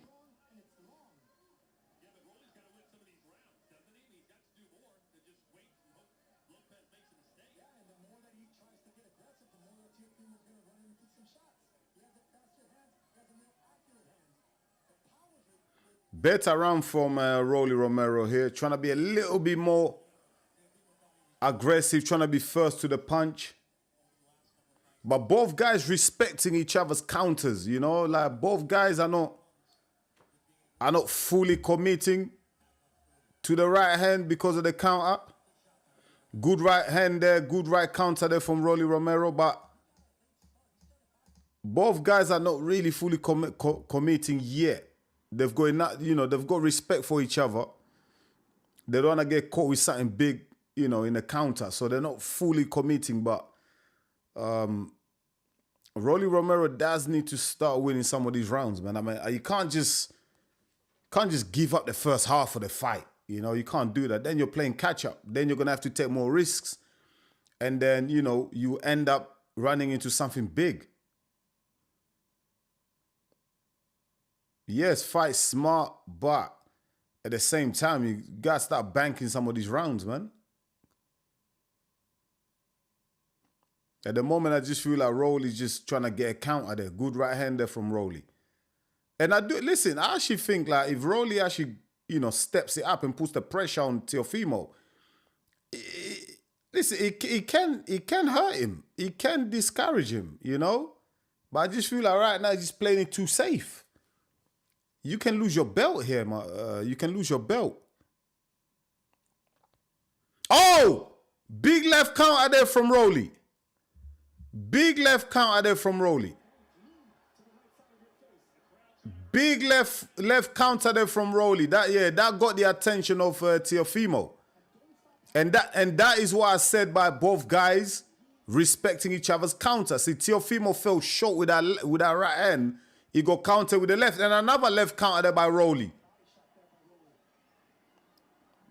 This is a Rolly round. He landed a big shot there. The eye-catching shot landed by Rolly. I give Rolly that round. That's his first round in this fight. And that is the danger. That is why I said both fighters are respecting each other's counters because, you know, you see what happened there. Teofimo falls short with a right. Big left counter from Rolly Romero. But I truly believe if Rolly Romero gets a little bit aggressive, he'll give Teofimo Lopez big problems, man. It's because he's just showing too much respect to Teofimo. And I don't know why. This guy's coming from 140, man. Like, you've been at 147 for a while now. Come on.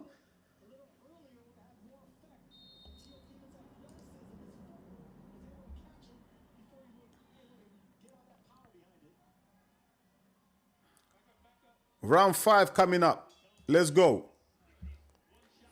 Rolly Romero needs to start letting his hands go a little bit more, man. You know what I mean? Throw more volume. At the moment,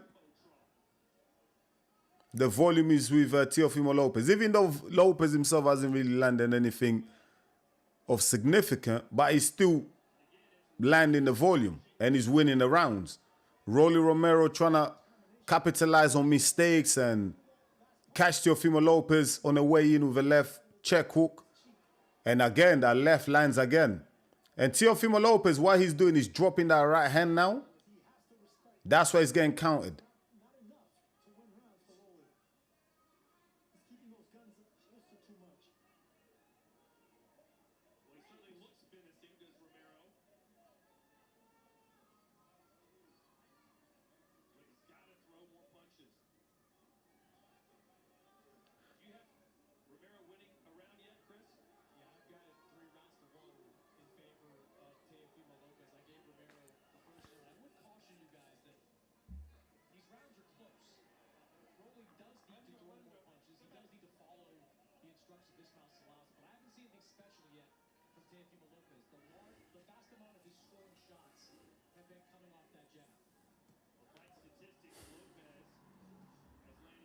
Again, Lopez, Teofimo is on the offensive. Teofimo controlling the ring generalship. Left hook again landed by Rolly. See, every time Rolly decides to get aggressive, look, it's Teofimo is cut. Teofimo is cut. Teofimo Lopez is cut. Big left landed from Rolly, and he's cut Teofimo, and another left landed from Rolly. Now it's getting interesting. Teofimo Lopez is cut open here on the left side. Oh! Big Rayo! Big Rayo! Rolly! Oh! Teofimo's in trouble. Big shot! Oh, he's in big trouble. That's a knockdown. That's a knockdown, ref. Teofimo Lopez in big trouble here. Rolly, big shots being landed. Oh my God, Teofimo Lopez is cut open. He is in all sorts of trouble, Teofimo Lopez here. Big shots landed here from Lopez. Oh my God, Teofimo Lopez is in big trouble here. The tables have turned. He is busted open. Teofimo Lopez is absolutely busted open here, bleeding. And Rolly Romero, big shots landed. Oh, Teofimo Lopez in big trouble. Wow, another check hook left. Landed from Rolly Romero. Oh, this fight's turned on his head. This fight has been turned on his head. Whoa. Lopez absolutely busted up. Listen, that referee is a disgrace. That was a knockdown. That was a big punch there. That's a nasty cut there. Romero has now taken the initiative in this fight now. Oh, Teofimo Lopez looks in big trouble now. I told you, I said, if Rolly Romero gets a little bit aggressive, he's the bigger guy. Rolly Romero is the bigger guy. He's a bigger guy. You know what I mean? I told you guys, if Rolly decides to get aggressive and stops respecting Teofimo, he's gonna hurt him because Rolly can punch. Rolly's a big puncher. Teofimo Lopez hasn't got the power coming up from 140. It's just that Rolly was just showing him too much respect. Now you see the power from Rolly, the strength from Rolly. Look at Teofimo Lopez now cut up, busted up. And that blood is going to, listen, a couple of more left counters from Rolly. Teofimo Lopez is going to be in trouble because he looked like he really struggled in round 5.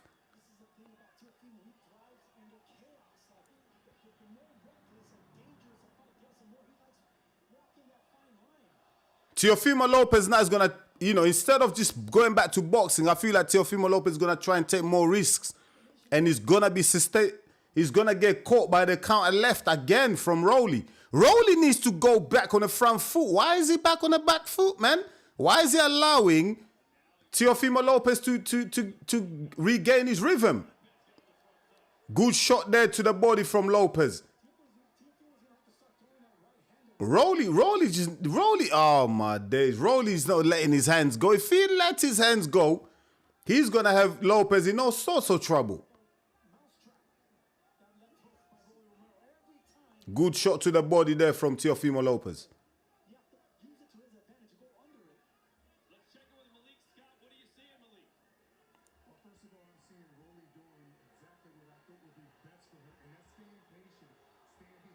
Teofimo Lopez has come back strong in this round, throwing hands.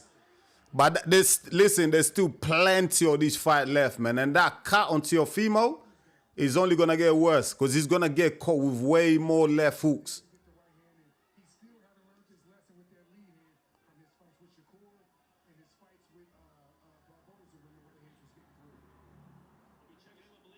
This fight is getting very interesting, my people. Some of the blood from Teofimo is now on Rolly.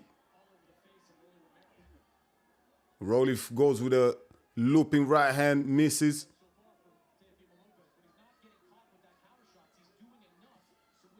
Good body shot there from Rolly. Rolly is like he's taking his foot off the gas, man. Man, you had the momentum in round 5. Why? Oh my. Mate, he didn't even capitalize on the momentum.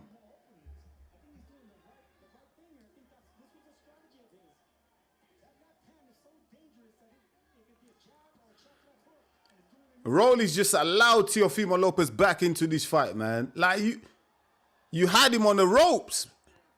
You had him on the ropes, mate. You've allowed him to recover. This is why Rolly Romero will never be elite. He will be a very good fighter, solid fighter, but he can never be elite because he doesn't know how to control a fight.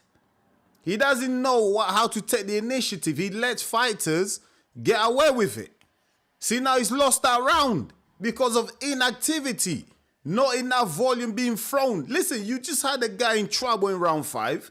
You cut him up, nearly knocked him down, and then you come up for the 6th round and you do absolutely nothing. Oh, my God, man. He's lost that round where he could have really put the pressure on Teofimo Lopez. Like, the guy's cut up, he's bleeding. Why don't you go for him?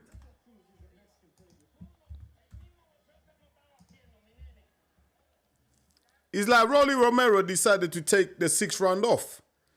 He's like, okay, I've done enough.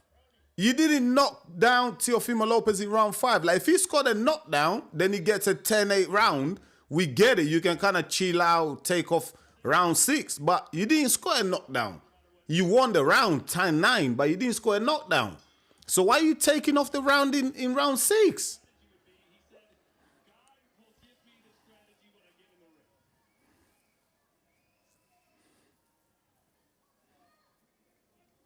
Teofimo Lopez might actually end up just winning this fight on points.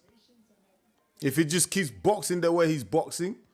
And as long as Rolly stays inactive, he's not throwing no enough volume, he's going to lose the fight on points.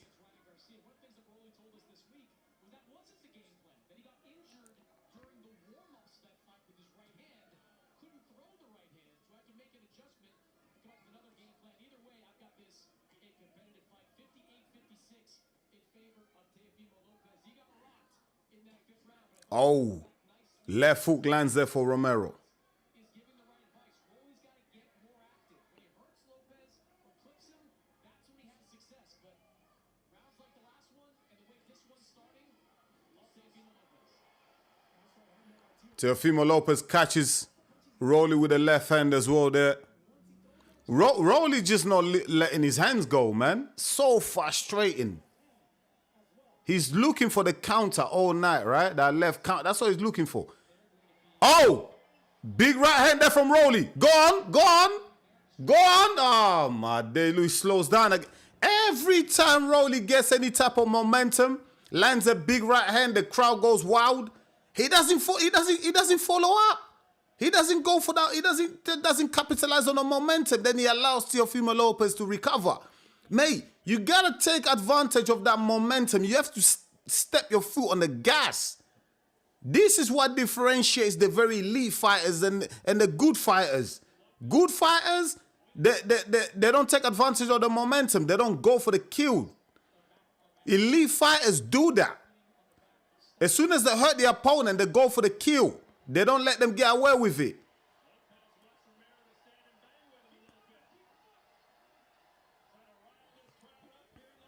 I honestly don't know who's winning this round. I might give it to Rolly because he's landed the bigger shots. But again, like Lopez is still there. Listen, the counter punching from Rolly's been really good tonight. But it's just not throwing volume. Like, you can't just win the fight on a counter punch. Do you know what I mean? There has to be more than that. The variation has to be there. Like, you have to cut.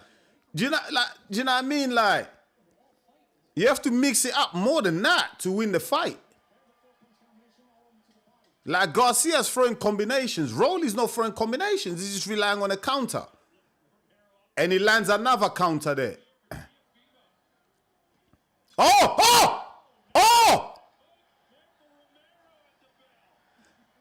Big left counter from Romero on the belt. And you see Teofimo wobble. Mate, Teofimo, if Teofimo Lopez loses this fight, he's an idiot. I'm just keeping it real. He's an absolute idiot. Rolly's got Teofimo exactly where he wants him. Exactly what he wants him. He's not capitalizing on it. He's so frustrating. If I'm in the corner, if I'm Rolly's coach, I'll be so frustrated. Seriously, he's a frustrating fighter, man. Can you imagine your fighter has all the tools to go and like hurt the opponent, finish the opponent, yeah? Not even finish, but get him into big trouble and take the initiative in a fight. But he's not bloody flipping doing it. And I can hear the corner of Rolly Romero. He's shouting at him. His coach is shouting at him like, yo, let your hands go. Throw more volume. He's not doing it. And then we've seen him. Every time he lands a left hook, he's got Teofimo Lopez on Bambi legs. He's hurting Teofimo bad. He's just not following it up with more combinations, with more volume after that. You can't just hurt a guy and then back off. You hurt a guy, then you go for them. You throw more hands.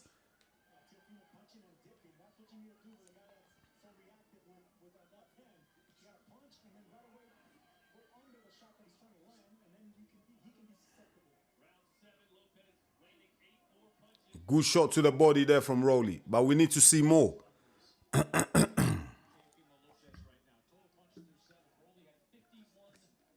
Oh, good left foot there from Teofimo.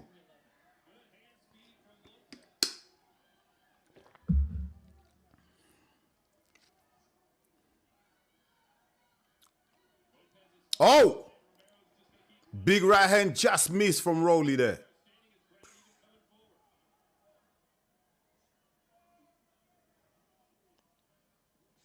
It's good to see Rolly coming slightly forward, but Rolly needs to do more, man. He is so frustrating to watch.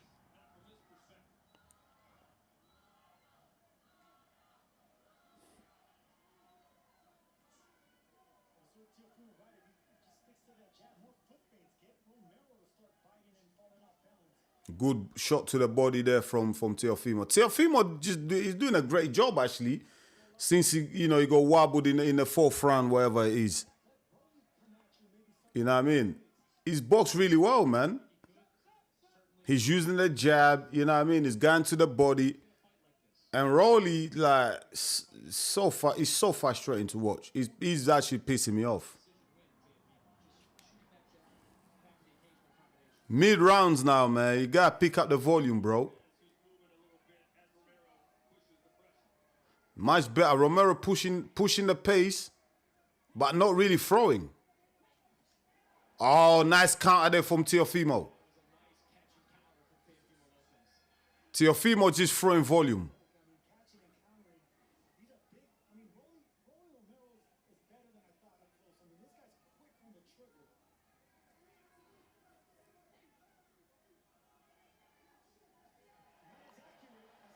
Oh, good shot there from Teofimo with the left hook. Oh, my stream keeps bloody freezing, man. My stream keeps freezing. Ah!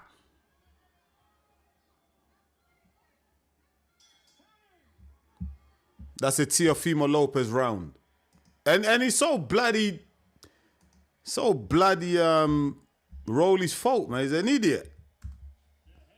He's not taking the initiative whatsoever, even though he's hurt Teofimo Lopez so many times.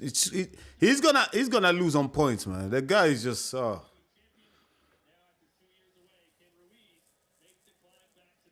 as an amateur coach, amateur boxing coach. Like, I've had fighters like this. I've had fighters like this, like in a corner where, oh man, they're just so frustrating. Like you drill them during training, you work on things, yeah. And come fight night, they just bloody just loot. They get a brain freeze, man. They just don't do anything that you bloody worked on. So frustrating.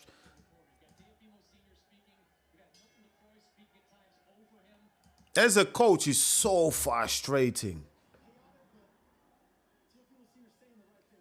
I need to refresh my bloody stream, man.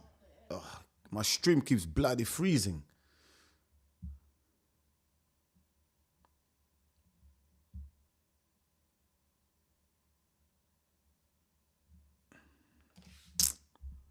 I've lost my stream now, man. I can't see the fight. Can't bloody see the fight.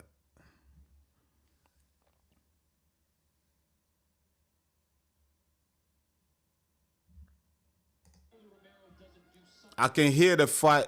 He's going to really regret it because when he lets his hands go, he's shown he's capable of hurting Teofimo Lopez. He's just not doing it enough.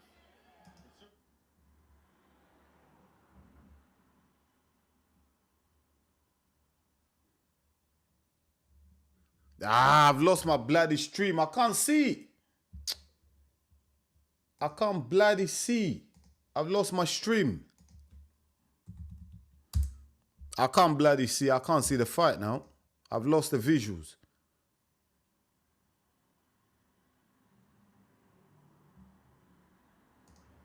I've lost the bloody visuals. This is like a intense sparring match, and these guys do know each other. And it's after 36 rounds of sparring, we've had 8+ more.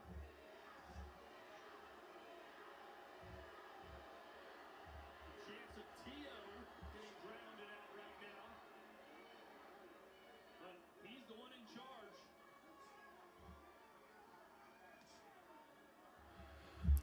I can hear the stream. I can hear the commentators, but I can't see the visuals, man. Romero tried to change strategies or encourage him to do something if he would listen. Sergio seems to be in his own world. And that's normally the case when you're talking about Rolly Romero. You know, he's a man that, he rocks the beat of his own drum, even though that's an aqua drum. Rolly Romero is an absolute joker, man. Hold on, let me change my browser, because Relatively quiet round for Romero when he needs to be getting I can't see shit.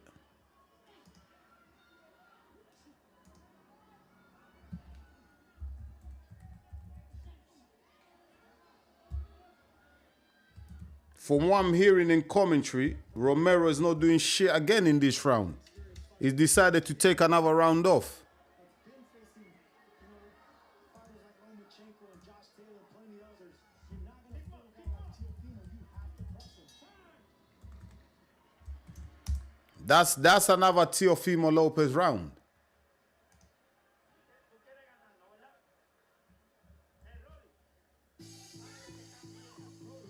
I've got my visuals back.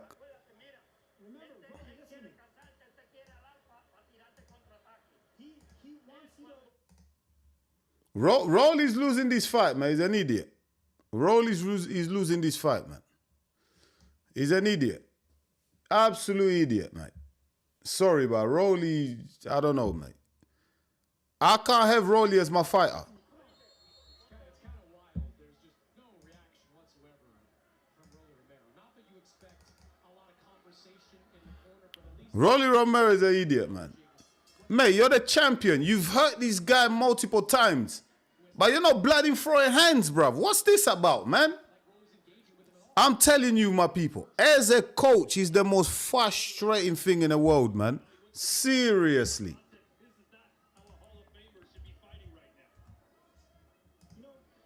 You know what? He deserves to lose. Romero deserves to lose for the negative attitude, mate. Absolutely. For a champion to defend the title like this is an absolute joke, man.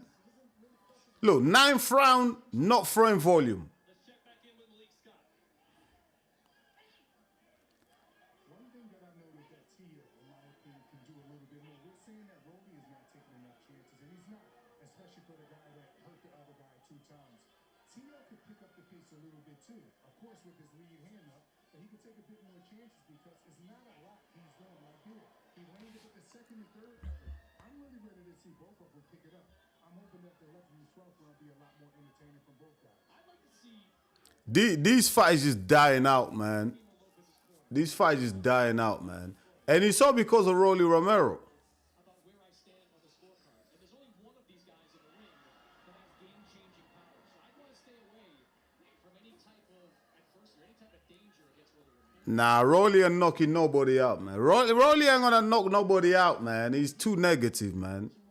He's actually pissed me off, Rolly. He's absolutely pissed me off, man. To me, it's incumbent on Rolly Romero to do something Rolly, you're the champion, mate. momentum of this fight.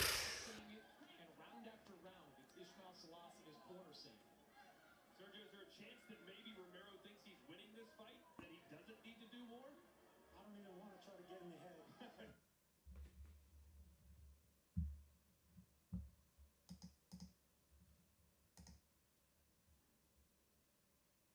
Finally landed that right hand. It's very dangerous punch to throw, but that's the punch that's going to take out Rolly. Take that right hand. In the corner of Lopez, they think Romero's hurt. They're urging Lopez. Did Lopez land a big right hand? Shot, but I don't think he's hurt. Some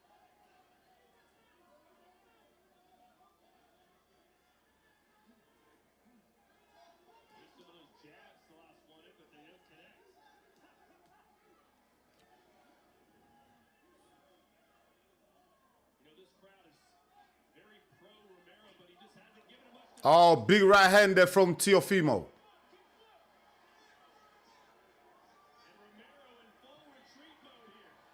I'll tell you what, ever since that big shot that Rolly landed, they were right in the corner of Lopez. They needed Mate, you know what? Give Teofimo the belt. Give Teofimo the belt. Rolly's an idiot. Sorry, man. This is the worst, one of the worst defense of a title I've ever seen, man. Give Teofimo the belt, man. Give him the belt, bruv. Rolly's an absolute joker, bruv. Absolute joker, bruv. Absolute joke. Mate, you got 2 rounds, mate.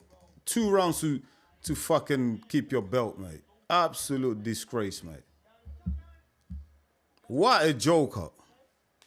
Rolly's a joker. Big right hand landed by Teofimo. Like, Rolly's a joker, bruv. Joker, bruv. He's been fighting at turtle pace. Turtle pace the whole bloody fight. He hurt Teofimo Lopez twice, cut him up. Didn't bother to take the initiative. He's bloody lost the fight, man. Idiot. Look, 11th round. You better bloody go for it. You better go for it and just get knocked out. Look. He doesn't want to bloody retain this title, man. I think he was relying on Teofimo to get over aggressive or make mistakes, and we're seeing a responsible Teofimo. Blood continues to drip off the cut. It was made in round 5, a punch from Romero. That was his best round by far. Nearly dropped Lopez. Thought that might be the momentum changer, but after that, Romero just hasn't done much. Teofimo has dominated him, man. He's dominated him. Teofimo has dominated Rolly, man. Teofimo is a world-class operator, man. Is firmly in control at this point, 98 to 92. I just walked over to the corner of Rolly Romero and asked Ismael Salas what he needed to see from Rolly. He says he's got to come forward and he's got to let his hands go. Asked him. Rolly is a fraud, bro. He's a joker, bro. This is fraudulent performance, man.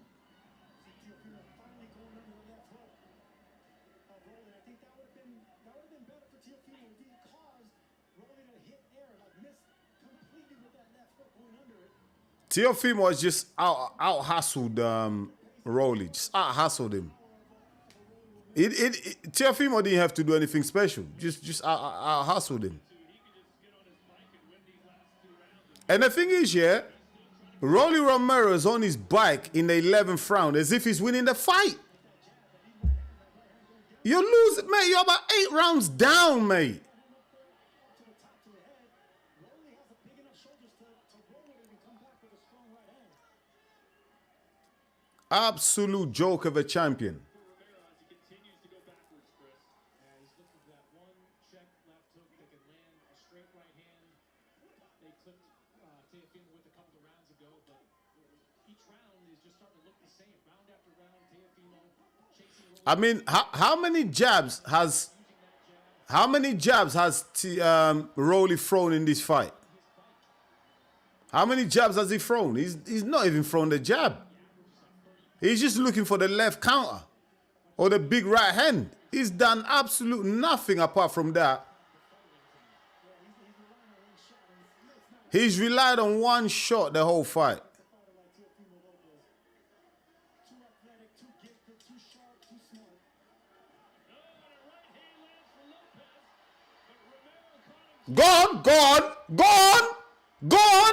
Go on, fight. Joker. Even when Teofimo Lopez was off balance, Rolly still was too scared to capitalize on it. Too scared to engage. Another big fight night in Las Vegas as you look at the world-famous bouncer. Absolute joke. Man, one of the worst the title defenses of all time. Man. This is on par with bloody, what's his name? The guy Ryan Garcia beat. I forgot the guy's name. Who's the guy that Ryan Garcia beat?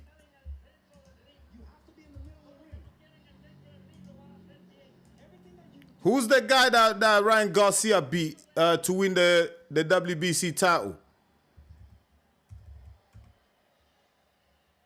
Big right hand landed by Teofimo. Fell off balance with that check slapping hook. But that right hand had more impact. Congratulations to Teofimo Lopez. He's won the fight. Congratulations. Congratulations to Teofimo Lopez. He's won the fight. Rolly ain't gonna do nothing. We can be here for another 10 rounds. He ain't gonna do shit. He ain't gonna do shit. Rolly ain't gonna do shit. Using the entirety of the ring. I really believe, guys, he is going to hate himself tomorrow because of how he fought. The stakes are just so high for a fight like this. I don't know. Maybe someone told Rolly Romero that this is a sparring match. That looks like he's fighting not to lose. Like, maybe someone told him it's a sparring match. There's no belt on the line, mate.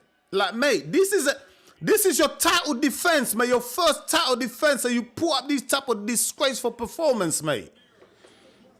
Absolutely, mate. If I'm Rolly Romero's coach, when we go back to the locker room, I'm slapping the shit out of him. I'm slapping the shit out of him for wasting my time. You know what I mean? This, as a coach, this is what we call a time waster, mate.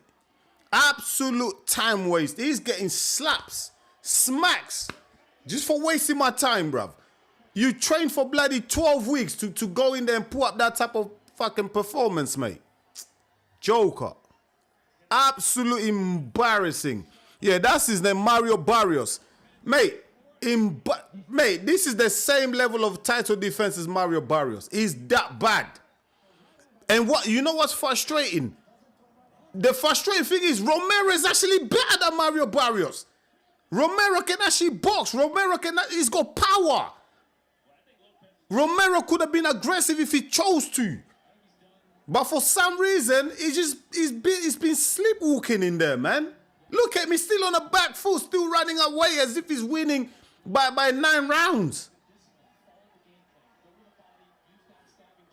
Look, like, Teofimo Lopez didn't even have to do anything special to win this fight. He's just kept it basic. He just put the pressure, he's been on the front foot. He hasn't even landed anything big.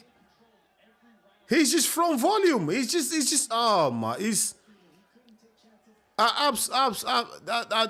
mate, Rolly Romero, mate, just get in my hair, man. Like, just retire after this fight. He ain't getting another title shot, man. He's over for this kid. It's done. He blew it.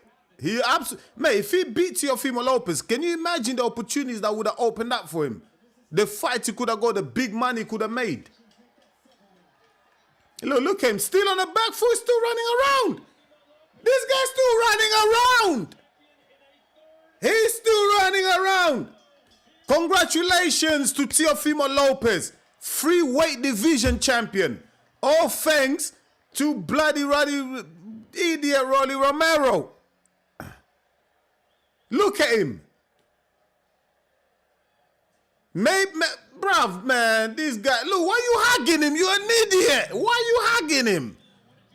Why you hugging him? Why is the guy that is kissing him?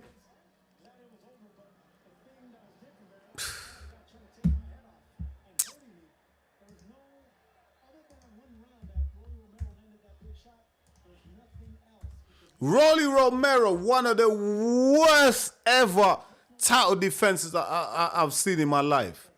Absolute, oh my days, mate. As a coach, I cannot tell you how frustrating that performance is from a fighter, from Rolly Romero. It's an absolute, mate, in the amateurs, if my fight is fighting like that, I'm throwing the towel in. Get him out of there. Get him the hell out of there. There's been situations where, a fighter's not performing, he's not listening, we throw the bloody towel in, man. Get out. You're wasting my time. I'm not going to spend another 2-3 rounds in there. Get the F out, man. Get out of the ring, man. You're an idiot. Get out. And also, I'm not coaching you no more. Seriously, we're done. Go find another coach, bruv. Mate, the whole time his coach was telling him, throw volume, bruv. Wake up. Wake the F up. The guy's coming out every single round, fighting the same way. In fact, he was getting worse and worse.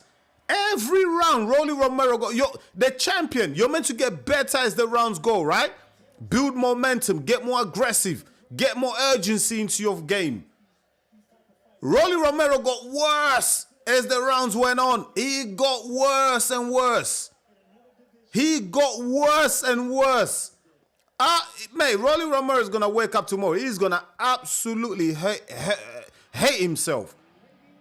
Look at what idiot. Why is he raising his hand? You lost, you clown. Majority decision.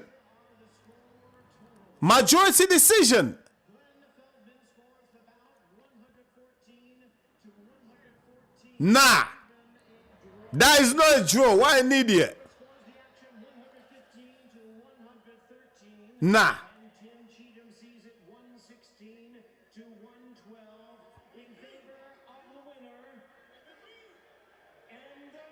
Yes. Mate, That judge is an idiot. There was a judge that scored it 114. Idiot. Some of these judges need glasses, mate. They're absolute blind, mate. Idiot. 114, you idiot. He was never that. Rolly Romero lost every bloody round. Mate, by the way, I don't wear these glasses for vision. I wear these glasses to protect my eyes from the bloody screen and the lighting. That judge just scored a draw, mate. I don't know what world he's living in. He's an idiot. Idiot. Congratulations to Teofimo Lopez. Free weight division champion, yeah? But listen. Lopez didn't have to do much. Lopez didn't have to do much to win that fight. Rolly Romero gave him that belt. He might as well not turned up. He might as well just stayed in the change in the locker room and just handed Teofimo Lopez the belt. He didn't do shit. He didn't do nothing. Either way, and new Teofimo Lopez, a world champion in a third different weight class. He's the WBA welterweight champion. I swear down, man. This welterweight division is the weakest I've ever seen it, man. I know you've got Ryan Garcia, Devin Haney in there. Now Teofimo Lopez the champion, but mate, this is the weakest era of the welterweight division. Think about 10, 15 years ago, the welterweight division, how it was looking. Think about the fighters that were there. Mayweather, Pacquiao, like Cotto. Look at the fighters that were in that division. Look at it now. Absolute jokes, man. Nah, these Rolly Romero. Listen, I ain't doing another Rolly Romero live stream ever again. Like, never. I don't care who is fighting. I'm not doing a Rolly Romero live stream. The guy just pissed me off, man. Seriously. Shout out to Teofimo Lopez, man. Rolly Romero needs to give the money back to the fan. He needs to pay us back for the pay-per-views. He needs to pay us back for fucking paying to get into the fight, man. It's a disgrace. That performance is an absolute disgrace from a champion. Absolute disgrace, mate. Mate, his coach was telling him, where's the urgency? Where's the volume? No volume whatsoever. He got worse every single round.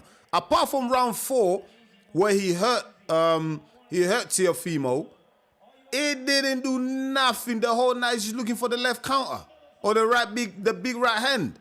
Didn't do nothing. Didn't for volume. I don't remember a time in that fight where Rolly Romero threw any combinations. Never at all. The jab was non-existent. He fought on the back foot the whole time, and he had the audacity. He had the audacity to raise his arm as if he did anything in the damn fight. He didn't do shit. Rolly Romero, man. And you know why I'm pissed off as well? It's because I was backing this guy as well.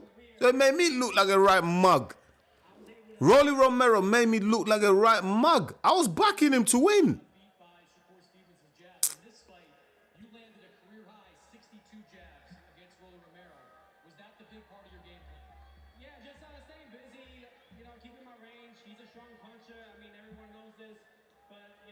Congratulations to him for everything that he's done in his career. And I'm just looking forward to the next thing, man. This is the World Tour Undisputed. You always seem to be able to pick yourself up after a defeat or after a bad fight, whether it's Cambodia. Listen, congratulations to Teofimo, but for me, man, I'm gonna keep it real, man. Rolly Romero gave him that fight, man. Rolly Romero gave him that fight, man. He handed him the belt, man, on a platter. Like, Teofimo Lopez didn't really have to do much. Like, from a tactical point of view, what did Teofimo Lopez really do that was great? Nothing. He did the basics. He applied pressure, went to the body, used his jab. He landed a career high jab count of 66 in the fight. He landed 66 jabs. You know what I mean? I want to see how many jabs bloody, what's his name? Rolly Romero landed. Rolly Romero probably landed 2 jabs the whole fight.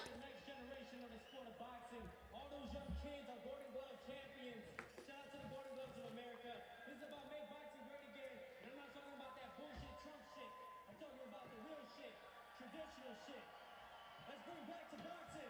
Hey, it ain't about how you lose. I'm a winner. And I'm always be a winner. Are you a winner? To me personally, man, some of these belts, man, like Let's get working. some of these belts these guys are winning, it's too easy, bro. They're winning easy belts, man. Even Devin Haney, like, look, Devin Haney beat what's the guy he beat? I forgot the guy Devin Haney beat, but it was too easy, too easy.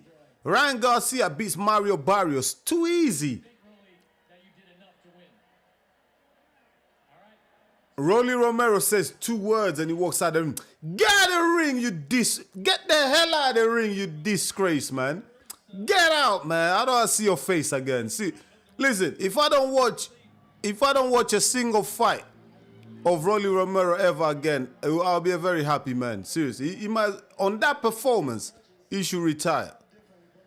Disgrace, man. He should retire based on that performance. He should not get another fight, man. Seriously. I am that angry. I've never been so frustrated. You know what I mean? I've never been so frustrated towards a fighter like Rolly Romero. I don't know. Maybe it's the coach in me. It's the coach in me because I know how coaches feel when you've trained a fighter for 2 weeks, like 12 weeks. You're at the camp. You drilled. You done the film study. Like you planned. You prepared well. The camp went well. And then your fighter goes in that ring and he puts up a stinker like that. As a coach, it makes you want to pull your hair out. So frustrating, man. If you was going to give someone the edge, you would have to give it to Teo because he was going forward, but that's it. But you never know how these judges are looking at things. And you never know. Listen. Rolly's body language is his mood. It was a spineless defense, title defense from Rolly. Spineless defense, disgrace. The thing is, yeah, I don't know how much praise I should really give to Teofimo Lopez. Look, congratulations to Teofimo Lopez, yeah, but I don't know how much praise I should really give him because he didn't have to do much to win that belt. You know what I mean? If it was a 50-50 fight where Teofimo Lopez really had to pull something out the bag, a performance of a lifetime, where he really had to dig deep, listen. I'll give him all the flowers. But because it was such a disgrace of a performance from the champion, from the so-called title holder, title defender, it's such a disgraceful performance. It just takes away the glory from Teofimo Lopez. I don't think Teofimo Lopez is gonna be rated for this title win. He's not gonna get high ratings, man, because it really came up against a spineless, disgraceful champion. I'm just keeping it real. That performance was an absolute disgrace. One of the worst title defenses you ever see in your life. That's one of the worst. The first one is Mario Barrios versus Ryan Garcia. That was a total disgrace. This one from Rolly Romero, I feel like I've wasted my time. Like I live in the UK. It's now 5 a.m., nearly 6 a.m. I had to cut my sleep short, wake up to watch this guy absolutely put a disgraceful performance. Do you know what I mean? Come on, if you're gonna have people around the world waking up early, staying up late, give us something to cheer. Do you know what I mean? Give us something to cheer. That's why I love the heavyweight division, mate. Heavyweight division, you know someone's going to get knocked the F out. It might be a little bit of a stinker, but you know at any given moment, someone's going to get slept. And you can live on that. Do you know what I mean? You can keep your hopes on that. But with these little guys here, it's like, man, flipping. Listen, I'm going to go record... I'm gonna go record my post-fight reaction because I like to do the reaction straight because normally some people go to sleep and record it later. But I like these American ones. I like to record it straight away and just post it. So I'm off. I'm off now. I'm gonna go record the post-fight reaction. The post-fight reaction will be out in about 20, 25 minutes, my people. Please do me a big favor. Do me a big favor, because I know a lot of yous are still going to be up. Because for some of you, it's like early evening, late afternoon, wherever you are around the world. In the UK, it's early, like, morning time now, nearly 6 a.m. So, yeah, as soon as the post-fight reaction drops, it's going to be a quick one, about 8 minutes. I'm just going to say what I'd say from the heart. Just do me a favor, please. Smash the likes on it, comment on it. If you're watching your mobile, hype up the video as well. That will really push us up on the algorithm with YouTube. Share it with your friends and family, your enemies, whoever. Yeah, man, just help the channel out, man. Help us to continue growing. I'd really appreciate it. But listen, man, thank you so much to everyone who came out tonight. If you're still in the building and you haven't hit that like button yet, smash that like button, do it now. I'll really appreciate it. If you want to send in super chats, donations, do it. You're really going to help the channel out. You're going to support the channel big time. But thank you so much to everyone who came through. I'll be back next weekend for Moses Atauma versus Filip Hrgović. I'm going to start my live stream from 7 p.m. UK time. So I hope to see many of you come to that fight commentary as well. So make sure you come to that. I really appreciate to see every one of you guys. Midweek, I will be bringing you live content. I'll try to bring you live reactions from the fighters, public workout, the press conference. I'm going to be there in person live, seeing how the fighters are in person, gauging their characters and their mood, their mentality, etc., etc. See how they're looking. But yeah, so I'll see you guys next week. Watch out, more content coming in the channel. Keep liking, keep subscribing, my people. Yeah, thank you so much. It's me, your boy Enzo, the realest in the game. Post-fight reaction coming up in about 20 minutes. So wait for that. And yeah, go support that video. I'll catch you soon, my people. Until then, stay blessed. Peace out.